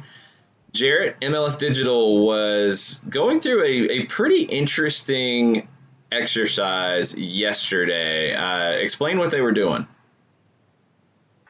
Okay, so they, I want to say it was Weeby who did this first, or Warshaw. It was one of them. They were asking if you could take a player from every non-playoff team and put them on a playoff team in a draft order, who would it be? Who would you take? What would you do? And basically turned it into a draft where Red Bulls went first, then Atlanta, and so on and so forth. So any player on any team that missed the playoffs, the playoff teams could pick one player one at a time, kind of like a snake draft, and choose a player. Okay. And how did some of the picks go? Or who was picking? Like, how did this work? This was Digital was doing the picking, so the Digital member. So I think it was Weeby went first. And I believe for Red Bulls, he took Nacho. But no, that's a terrible pick because Nacho Piatti's not going to press. Like, that's the thing. You can just go through players, and I mean, we can go through the best players on non-playoff teams and do that. But if you're actually putting them on teams, Nacho Piatti's not going to press. Are you crazy? The second pick of Atlanta was Seba. Sure. Where would he play? I'll take Vingo. I mean, you'd probably then, if you're in the 3-5-2, you'd play him underneath Joseph, and he'd be in a free roll, and Tito would go to the bench, which is, I mean, if you're looking at it from that perspective, is it an upgrade? Yeah. Is it the biggest position of need? I don't know. I was trying to process. If you're looking at it from need, from Toronto, Justin Morrow as a left wing back, if you added him, ooh, that's a pretty good fit. But Nacho Piatti to Red Bulls, I mean, if you're going to do it that way, if you're going to do the draft part of it, you have to look at the team you're drafting them to. Nacho Piatti would never fit with the Red Bulls. Kaku is figuring out how to fit with the Red Bulls, and he's a playmaker, but he's got speed, and he's willing to put in that defensive work. Nacho Piatti's not going to do that. And that's not his game. You're going to make him a worse player by doing it. For the Red Bulls, if you're looking at a player on a team that didn't make it, who would give you a pressing type of game, I'm looking to see who that might be. At Montreal, Safir could be any team. I know, but I'm just going through. Like, Safir Taider would be a better fit for the Red Bulls than Nacho Piatti because of need. You have to think about it. Go ahead. Can I throw a name at you for Atlanta? Sure. Kendall Waston. If I'm gonna play Red Bulls, a team that likes to play rough and likes their set pieces, I wouldn't mind having Kendall Waston. Sure, that'd be a good fit. Trying to think if there's a better center back option out there. He might want out of Vancouver after this year, anyways. So that could be weird. That's a different conversation. I don't think he's coming back to Vancouver at all. Center backs, if you're looking to upgrade there, he would be the best one out of the players that did not make the postseason, in my opinion. Let's just go through some of the postseason, the teams that didn't make the postseason, and let's flip it. We'll go through some of the top players on teams that didn't make it and talk about who they would improve that is in the postseason. We've talked about Nacho Piatti and Safir Taider from Montreal. New England. Who out of New England's roster would be a good fit for another team? I look at Pinilla as a fast left winger. New York City would be a great fit for him. Fagundes as a central attacking player, a team that could use an upgrade there. Dallas. You put Fagundes as the 10 in Dallas, you solve the Mauro Diaz absence problem. Okay, Toronto, we've talked about Mauro, we've talked about Giovinco. I'm looking at a guy like Michael Bradley. Who would he make better in the postseason? See, this is the thing. You look through these teams, let's start with the East, in the holding midfield. You've got Tyler Adams, you've got Jeff Lorenowitz, you've got Nagbe, you've got Remedi, you've got, with NYC, Ring and Herrera back now. With DC, you've got Russell Canouse. Columbus, Will Trapp, who is a Michael Bradley-ish player. Philadelphia with Bedoya and Medunjanin, you're not looking at it there. Kansas City with Ilie. Seattle with Osvaldo Alonso and Christian Roldan. LAFC, that would be the one. That would be the one because he would be your 6, and that's really funny. But look at that, and this is really interesting. Dallas with Guerrezo, Portland with Chara, Real Salt Lake with Beckerman. The teams that are in the playoffs are the teams that are good in the holding midfield. There's not many that you would look at and say, man, I need another holding midfielder from a team that didn't make the playoffs. Who would I go get? Really, it's LAFC. That's the only one. I don't think there's another team that Michael Bradley would make better currently. So that, I think it says a lot about the teams that are good in this league and what makes them good. Chicago. I mean, you got a guy like Nikolic. He's going to make different teams better. You put Nikolic in Philadelphia. You put Nikolic probably nowhere else in the East. You put him in RSL. You put him in Dallas. I mean, Dallas, if they had a 10 and a 9, they would be a top team in the league. Kansas City would be interesting. I think Kansas City's figured out that Kyrie Shelton makes them the best, and he's that forward that doesn't score a ton, but he makes everything work for everybody else. So Nikolic would be different. You'd have to see it before you'd know. Schweinsteiger and his experience, there's teams that would benefit from it, but again, his best position is holding midfield, and probably the best place for him would be LAFC. Can't really think of anybody else from Chicago the way they finished that I would be drafting to another team. I mean, guys from a long term like Matt Polster and Brandon Vincent are good outside backs that you'd like to have and develop, but in the short term, I don't know if they would be ones that I would take a pick on. What about Orlando? Dwyer? Yeah, and Dwyer to Dallas. There you go. I mean, it's another Yotun? forward. Well, okay. Yes, Yotun would be a good fit for a few teams. His versatility would help. A little bit more of an 8, so there's a few teams that could benefit from it. But here's the question I have. Okay, Kansas City traded Dwyer last summer. They wanted to make their team a little bit different. Would they want him back at this point, or if they crossed over to where they're more possession-based and he just doesn't fit? I kind of think they have. I don't think they would want him back if he was offered back to them right now.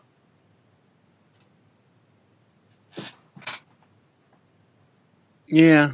No, I'm standing pat, and I'm standing pat at that point.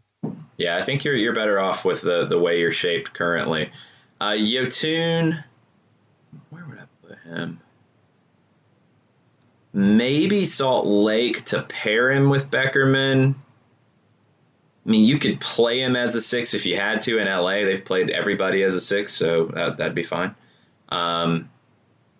Maybe pair him with Gruezo in Dallas, and that could be kind of interesting. But yeah, I don't know how much is with Orlando that would make other teams better. LA, the Galaxy. I mean, there's Zlatan, which, yeah, he's going to make a lot of teams better. I think that's safe to say.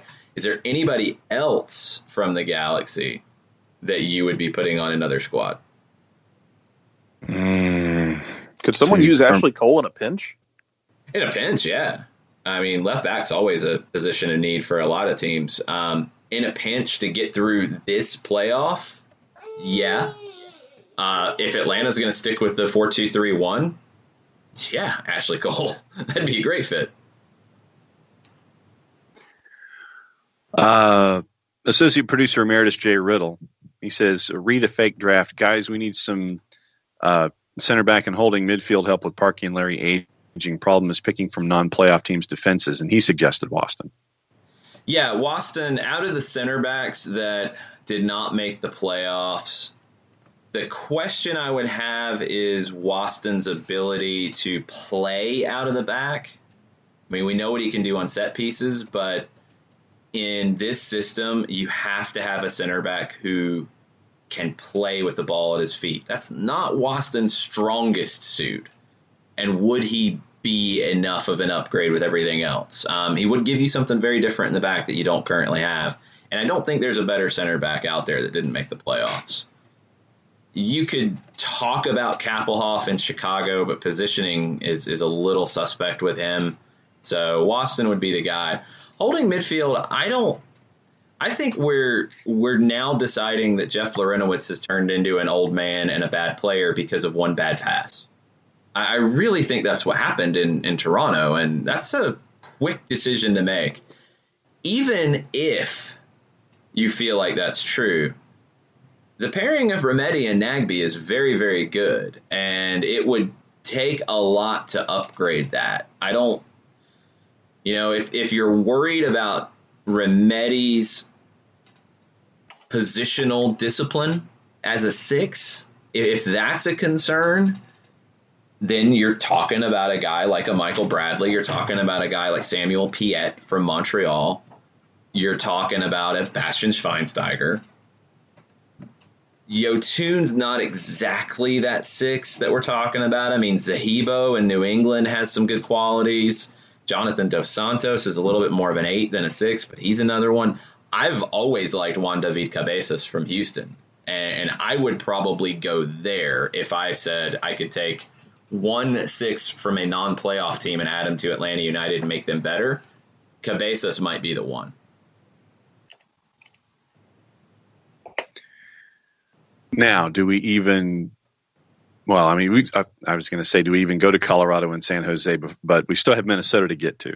Well, So Minnesota, more in Houston. I mean, Elise and Kyoto are 2 players that would make a lot of teams better, and Manotas. I mean, that front line. Yes. I think there's a lot of teams that would benefit from them. I mean, Dallas obviously needs more goal scoring help, and a guy like Manotas. Wing play with Elise and Kyoto, and I look at Elise as more of a winger than a forward. I think he could play forward, and he could be beneficial for some teams. But wide play and who could benefit from that? Seattle would not turn down the opportunity to add Elise or Kyoto. Columbus definitely would love to have both of them.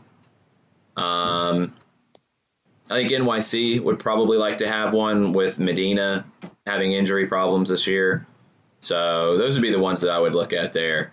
Minnesota, I mean, Darwin Quintero would fit in a lot of teams. Say Quintero. Darwin Quintero in Dallas. Darwin Quintero. Columbus? I mean, you're going to bump Higuain. That's... And you know, it's one thing to just say, is Darwin Quintero a better player today than Federico Higuain? Yeah, right this second he is. But what Higuain means to his team is something that can't be understated. So I don't think it's that easy. I don't know if I'd move Quintero and move people to the bench in Columbus. I think you're probably looking at Dallas as the prime opportunity there. Salt Lake, I wouldn't. Rusnak is a big player for them, so I'd probably look at Dallas for Quintero.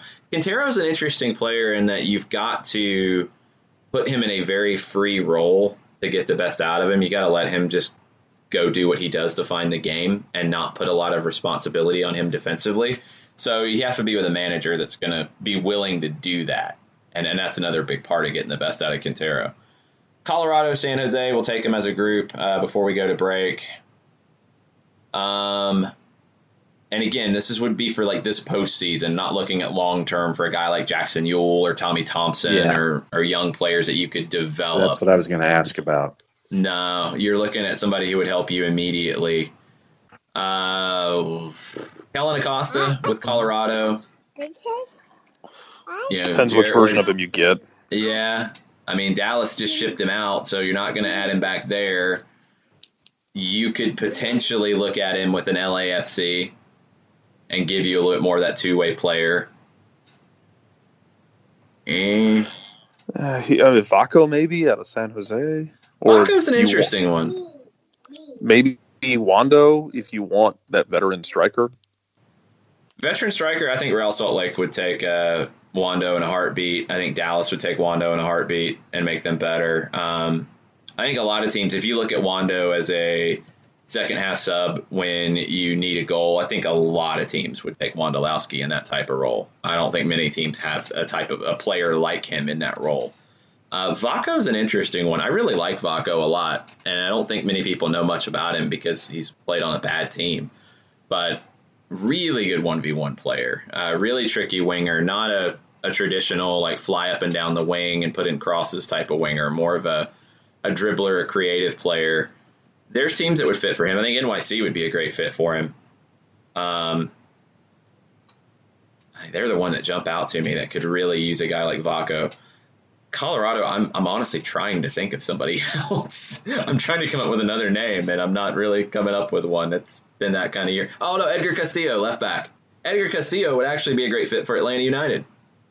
Edgar Castillo's had a great year for Colorado. I mean, borderline best 11 type of candidacy if you're looking at throwing a bone to a bad team.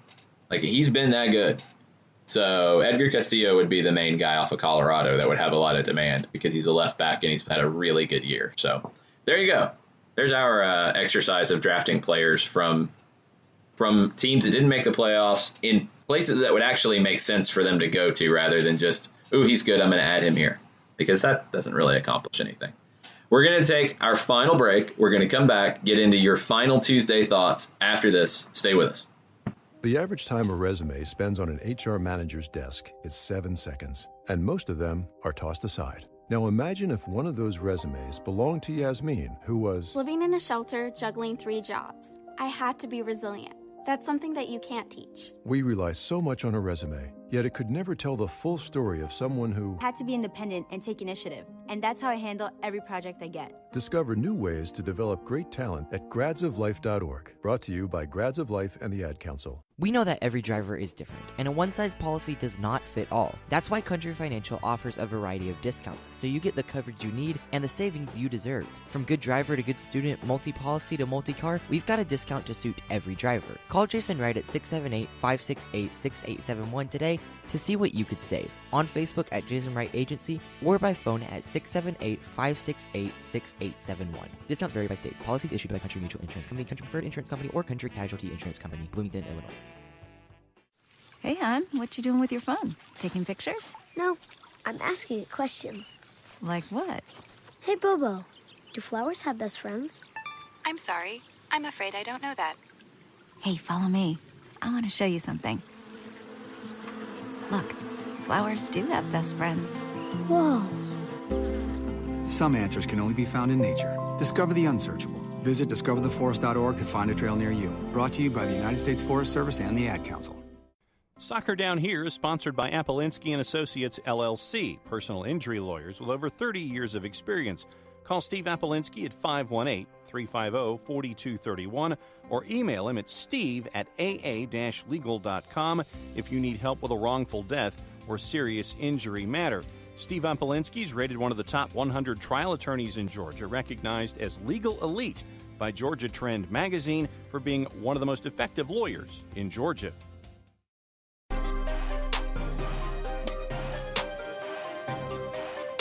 Final segment, Soccer Down Here, October 30th, 2018. One day away from the knockout round of the 2018 MLS Cup Playoffs. We've talked playoff previews. We have talked about players from non-playoff teams that would be good fits. We've talked to Joe Patrick from Dirty South Soccer.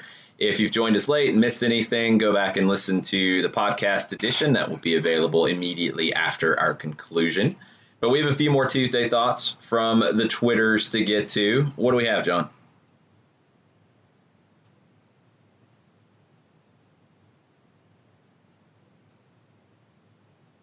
Maybe we don't have John. We might have lost John. We'll go through your Tuesday thoughts in a second. Jared, we do have you, though. Yeah, we do. And there's John fighting through Skype. Did you win? Yes. I don't know. That's open for debate. Jared, go ahead. No, I'm just a squirrel living in your world trying to get an acorn. What you got? Let's go through Twitter. Let's get the Twitter acorns from John Nelson. Okay. Gustavo, round 2. Other Tuesday thoughts. U.S. soccer market. It's large enough for every fan. U.S. population has money for every sport imaginable. It hurts a lot. The Atlanta United last match from 2017, but we were defeated by Red Bulls, who were created in 1996, and Toronto in 2007 with different styles of play. Yeah, the Red Bulls game, I mean, the stylistic battle is something that I hope we get to see again, and I hope we get a chance to really dig into for a week of nonstop philosophical battles about pressing and not pressing and beautiful soccer and destructive soccer and all that, because we'll get deep into the weeds on this if that's where we go. We'll have, poets on one side and bricklayers on the other, and it's going to be chaos. So we'll get into all that as we get closer to it. Toronto, I don't think it was really so much the style of play. I think Atlanta was just flat and overawed by the occasion. I really do. I'm glad they had a chance to experience it here. I'm glad they were able to not see this be your final performance of the year and hopefully learn from it and hopefully learn how important it is to get off to a good start in these games. And a good start can look different. A good start doesn't necessarily mean 100 miles an hour all over the place. And if you get a goal, great. But if you concede a goal, a good start, it can depend on the game. A good start on the road can just be sustained possession and limiting opportunities for the opposition in the early going.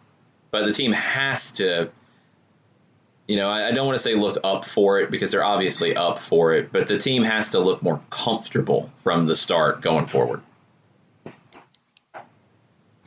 Okay, Shiva with a question. Good morning, guys. So we've talked about defense winning championships. Red Bulls has a great defense and several clean sheets recently. What do we need to do? 3-5-2 an option, but who do we need to put in our back line? Our RSL game with Bello was a very complete game. It was. 3-5-2 is the way I would go because it just gives you more security and it doesn't take much away from the attack at this point. So I'd go 3-5-2. I would go Escobar in the back line with Parkhurst and LGP as your three center backs. That gives you two guys like Escobar and LGP who can step forward and be a little more mobile and give your formation a little more flexibility. So I like that setup. Left back's the question. I mean, right wing back is obviously Julian Gressel. Left wing back is the question. Do you turn to the youngster in Bello, thinking that he will be fine for this moment? Or, I mean, the other side sometimes with young players is that they don't think about it at all and they just play. It doesn't affect them at all because they're kids and they're just playing the game that they play. Or do you turn to the veteran in Greg Garza, who is now back and had a very good shift in Toronto? That's a really tough one to answer at this point because we didn't see Greg Garza very much after his injury. Thomas Jawin had some good points. It was a shoulder injury for Garza, so fitness-wise, you would think would be a little bit further along than if it had been a hamstring or a knee or surgery on one of those or an ankle or whatever. So the match sharpness is the thing that even if you're able to knock a ball around, it's just different because you're doing it at speed and under pressure. I would lean to Garza because of his experience, but I would also have a pretty short leash that if it looks like he's struggling to get into the flow of the game, I would be turning to a guy like George Bello.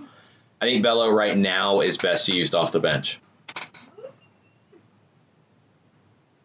And Thomas then had a random Tuesday thought. What happened to heel trains? Jarrett, what did you do with your burner account? I honestly don't know. You lose the password? No, because I use LastPass. I keep all my passwords. Okay.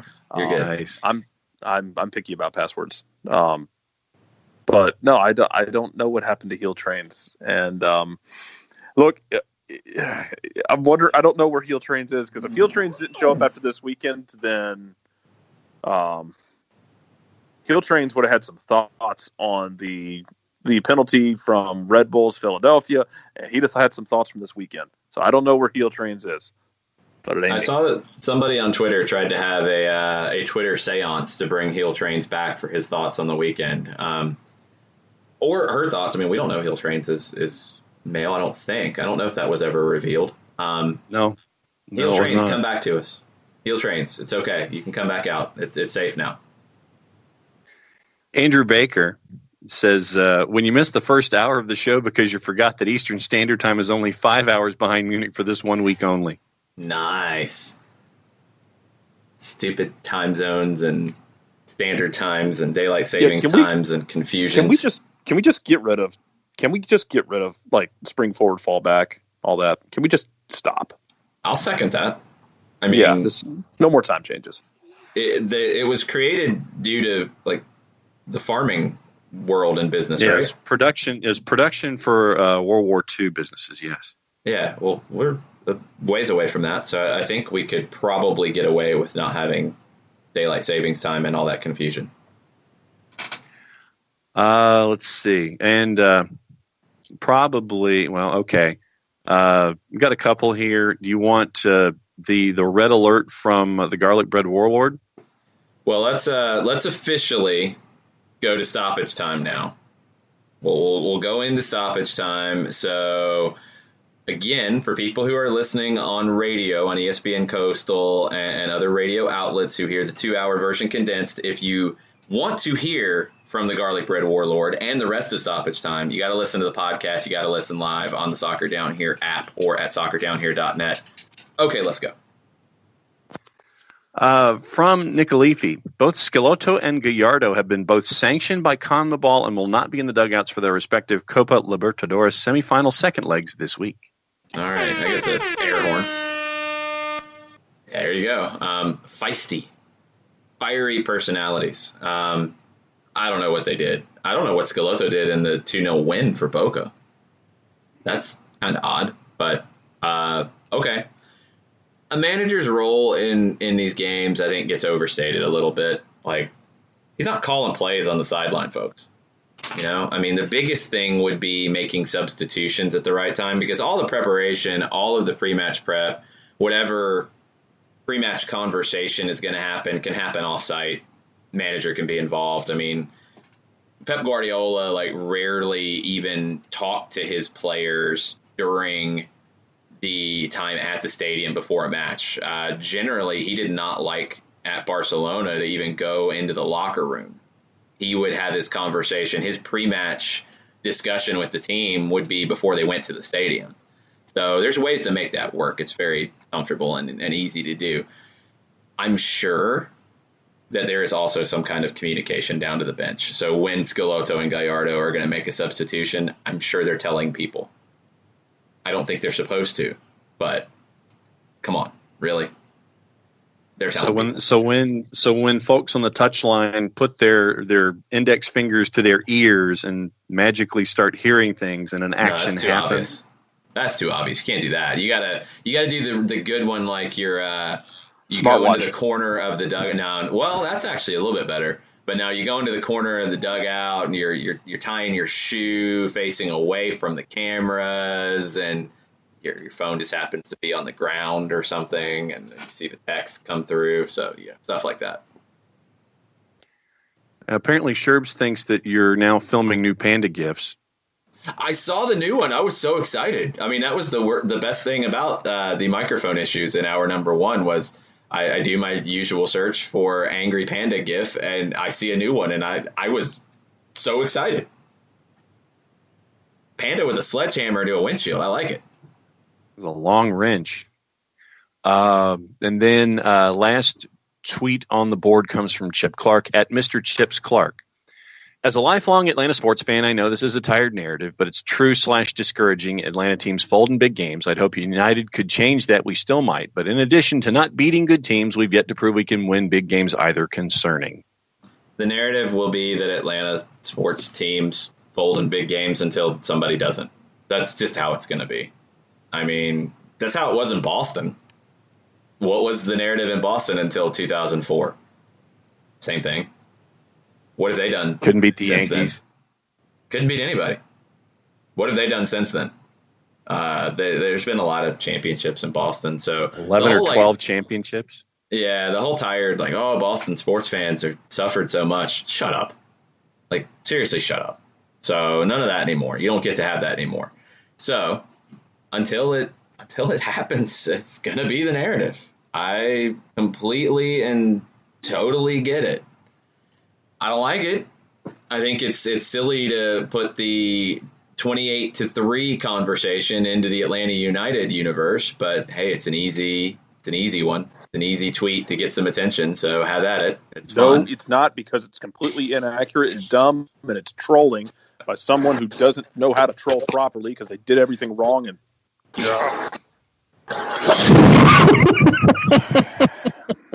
did he just crash? No, I want to. He's restraining his verbiage for the sake of the show. No, I thought he threw things at the end of that. That was impressive. See, that's the thing. Trolls know that they can go to that and get people upset. I knew that if I said it was going to get Jared upset. Yeah, because it's wrong. I agree. It was dumb and stupid and annoying and everything that was wrong. Yeah. I don't have enough time to explain how wrong you are. I think you need to do a hot drop. No. It'd just be vulgarity. Well, if it's going to sound like it's going to look like Jack Nicholson's script in The Departed. No, you can write it. You can do it. You can write an article about it using the voice recognition on my phone that edits it. So it would just be like F's and S's and M's and stars. But yeah, if you do it in Spanish, then my phone doesn't recognize it and it just lets it go. So yeah, there you go. That's okay. That's the one last thing before we go. Okay. And it turns into a subtle plug that we can end the show on. Okay. Tony Jabroni, I am loving the app. Glad I can continue to listen to this, and 4 fire emojis. Just 4? I was hoping for 5, but no, it's been pretty sweet to have the app in Android and iOS. It's been very cool. So you can listen live, you can listen on demand, you can listen to the 1v1s, you can listen to Nick Alifi's hot drops, you can listen to Jarrett Smith's vulgar rants about narratives and trolling and all that. You can listen to all those things. It's all in the app.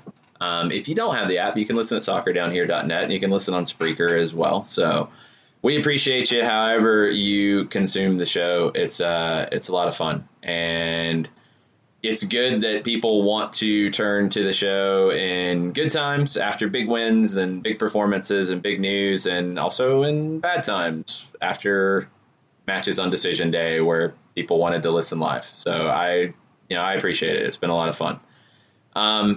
Anything else on the Twitters before we go?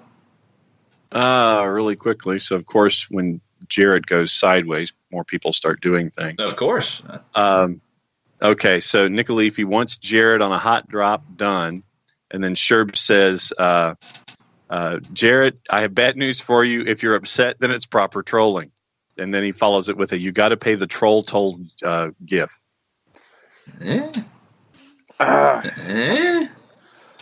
I want something that's factually accurate and not just throwing out a number because it aggravates Atlanta fans just on principle.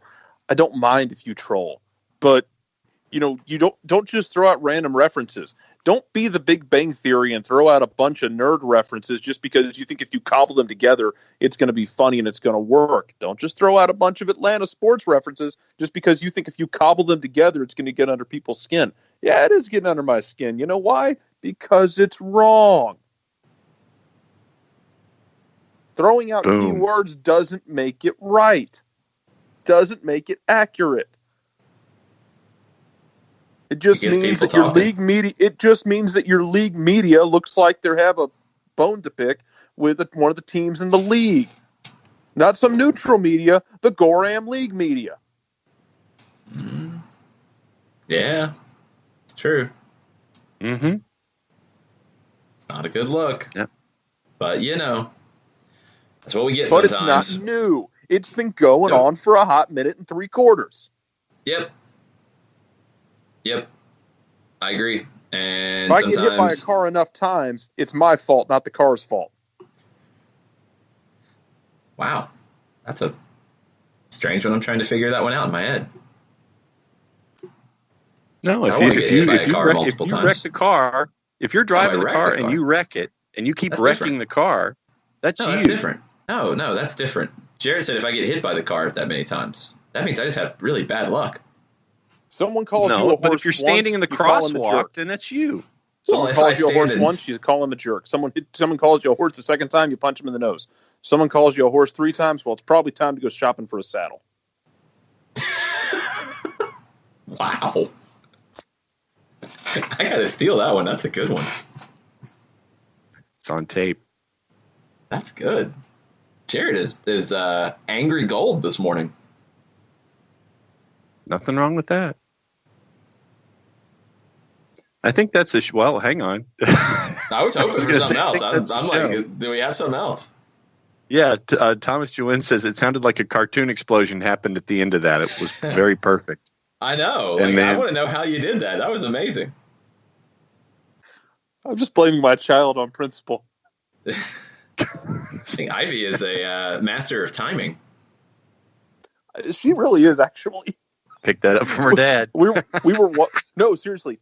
True story. We're watching the Toronto game at her aunt's house, And on the third goal, she gets up, goes in front of the TV, and screams, "No!" Like, good job, kid. That's perfect. That was pretty much the live shot from the radio booth. Nice. Like, this kid is amazing. And yet somehow this kid still writes better articles than MLS media sometimes. Man. All right. Look, when their stuff's good, their stuff's good. When their stuff's bad, their stuff is bad. It's not that complicated. And everybody goes through that. But come on, you're league media. I don't need bad analogies and bad hot takes from league media. That's what I got blogs for. Yeah, I would That's agree what I with have that. my Twitter account for. I would totally agree with that. I think there should be a different approach from league media. And, I mean, to wrap up, we'll go back to what we were talking about earlier with teams and how they establish brands and being taken seriously.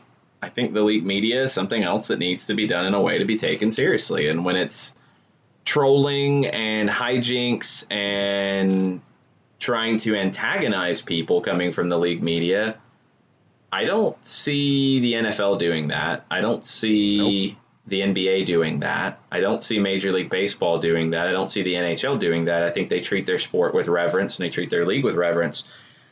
I don't think it helps to do it that way. I really don't. If you do, I think you do it the way the NBA has with their digital side and the Starters, which is a great podcast and has done awesome work, and now they're on NBA TV, and they have more irreverence. I don't think they troll like this, though, from what I've seen of them, but they will have more personality and get into things and talk about some of these things. But that's not coming from your primary league media voices. And I don't know for a fact, but I can't imagine it's a good look for general fans of the league to see this and see this coming from the league media side and take it seriously. I just don't think it's a good way to do it. That's my opinion. I don't know what the numbers are. I'm sure they're getting interactions and I'm sure they're getting engagements on the tweets and stuff, or it wouldn't be continuing. I just think you got to look bigger from the league media side than just clicks and short-term gratification. I think the way the league is portrayed, you have a big responsibility in creating that narrative and giving those stories out to the rest of the traditional sports media. And yeah, they've been really slow to come on board. Totally get it.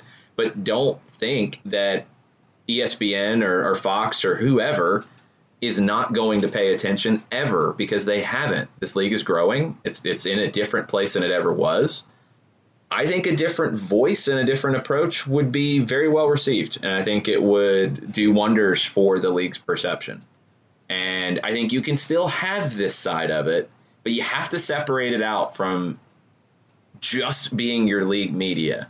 When this is what's primary on the league's website, this is what's primary from the main voices out in the social media universe, I don't think it works. I just don't. That might just be my personal taste, my personal preference. I don't know. Maybe it's the way to play to the soccer crowd. I don't know if it's the way to play to the mainstream. And I think this league can stop looking at the soccer bubble as the only audience it's ever going to have, and it can start looking to the mainstream. And it needs to be positioned properly to do that. And apparently Jarrett is now getting grumpy dwarf gifts thrown at him now after admitting that he was grumpy. Wouldn't it be Grumpy Giant, though? Can we find a Grumpy Giant for Jarrett? It's basically Taka from Moana.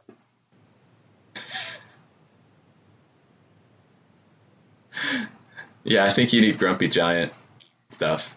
That would work. Giant, yep. Just the giant lava monster from Moana is basically me right now. There you go. All right, I've watched that movie too many times. We've had our national conversation. We've had our stoppage time. I think that we can call it a show for Thursday. I got sent off the touch line. It was fine. Don't worry about it. CONMEBOL has banned Jarrett from the next couple of shows. We'll dispute it, and we'll see if he's here tomorrow. We'll fight CONMEBOL and CONCACAF on it. We'll lobby an appeal. We'll see what happens. But for today, mucha plata, y'all. Mucha plata, y'all. Mucha Fido, y'all. 7 o'clock. Be there. Watch. Social media platforms. Book it.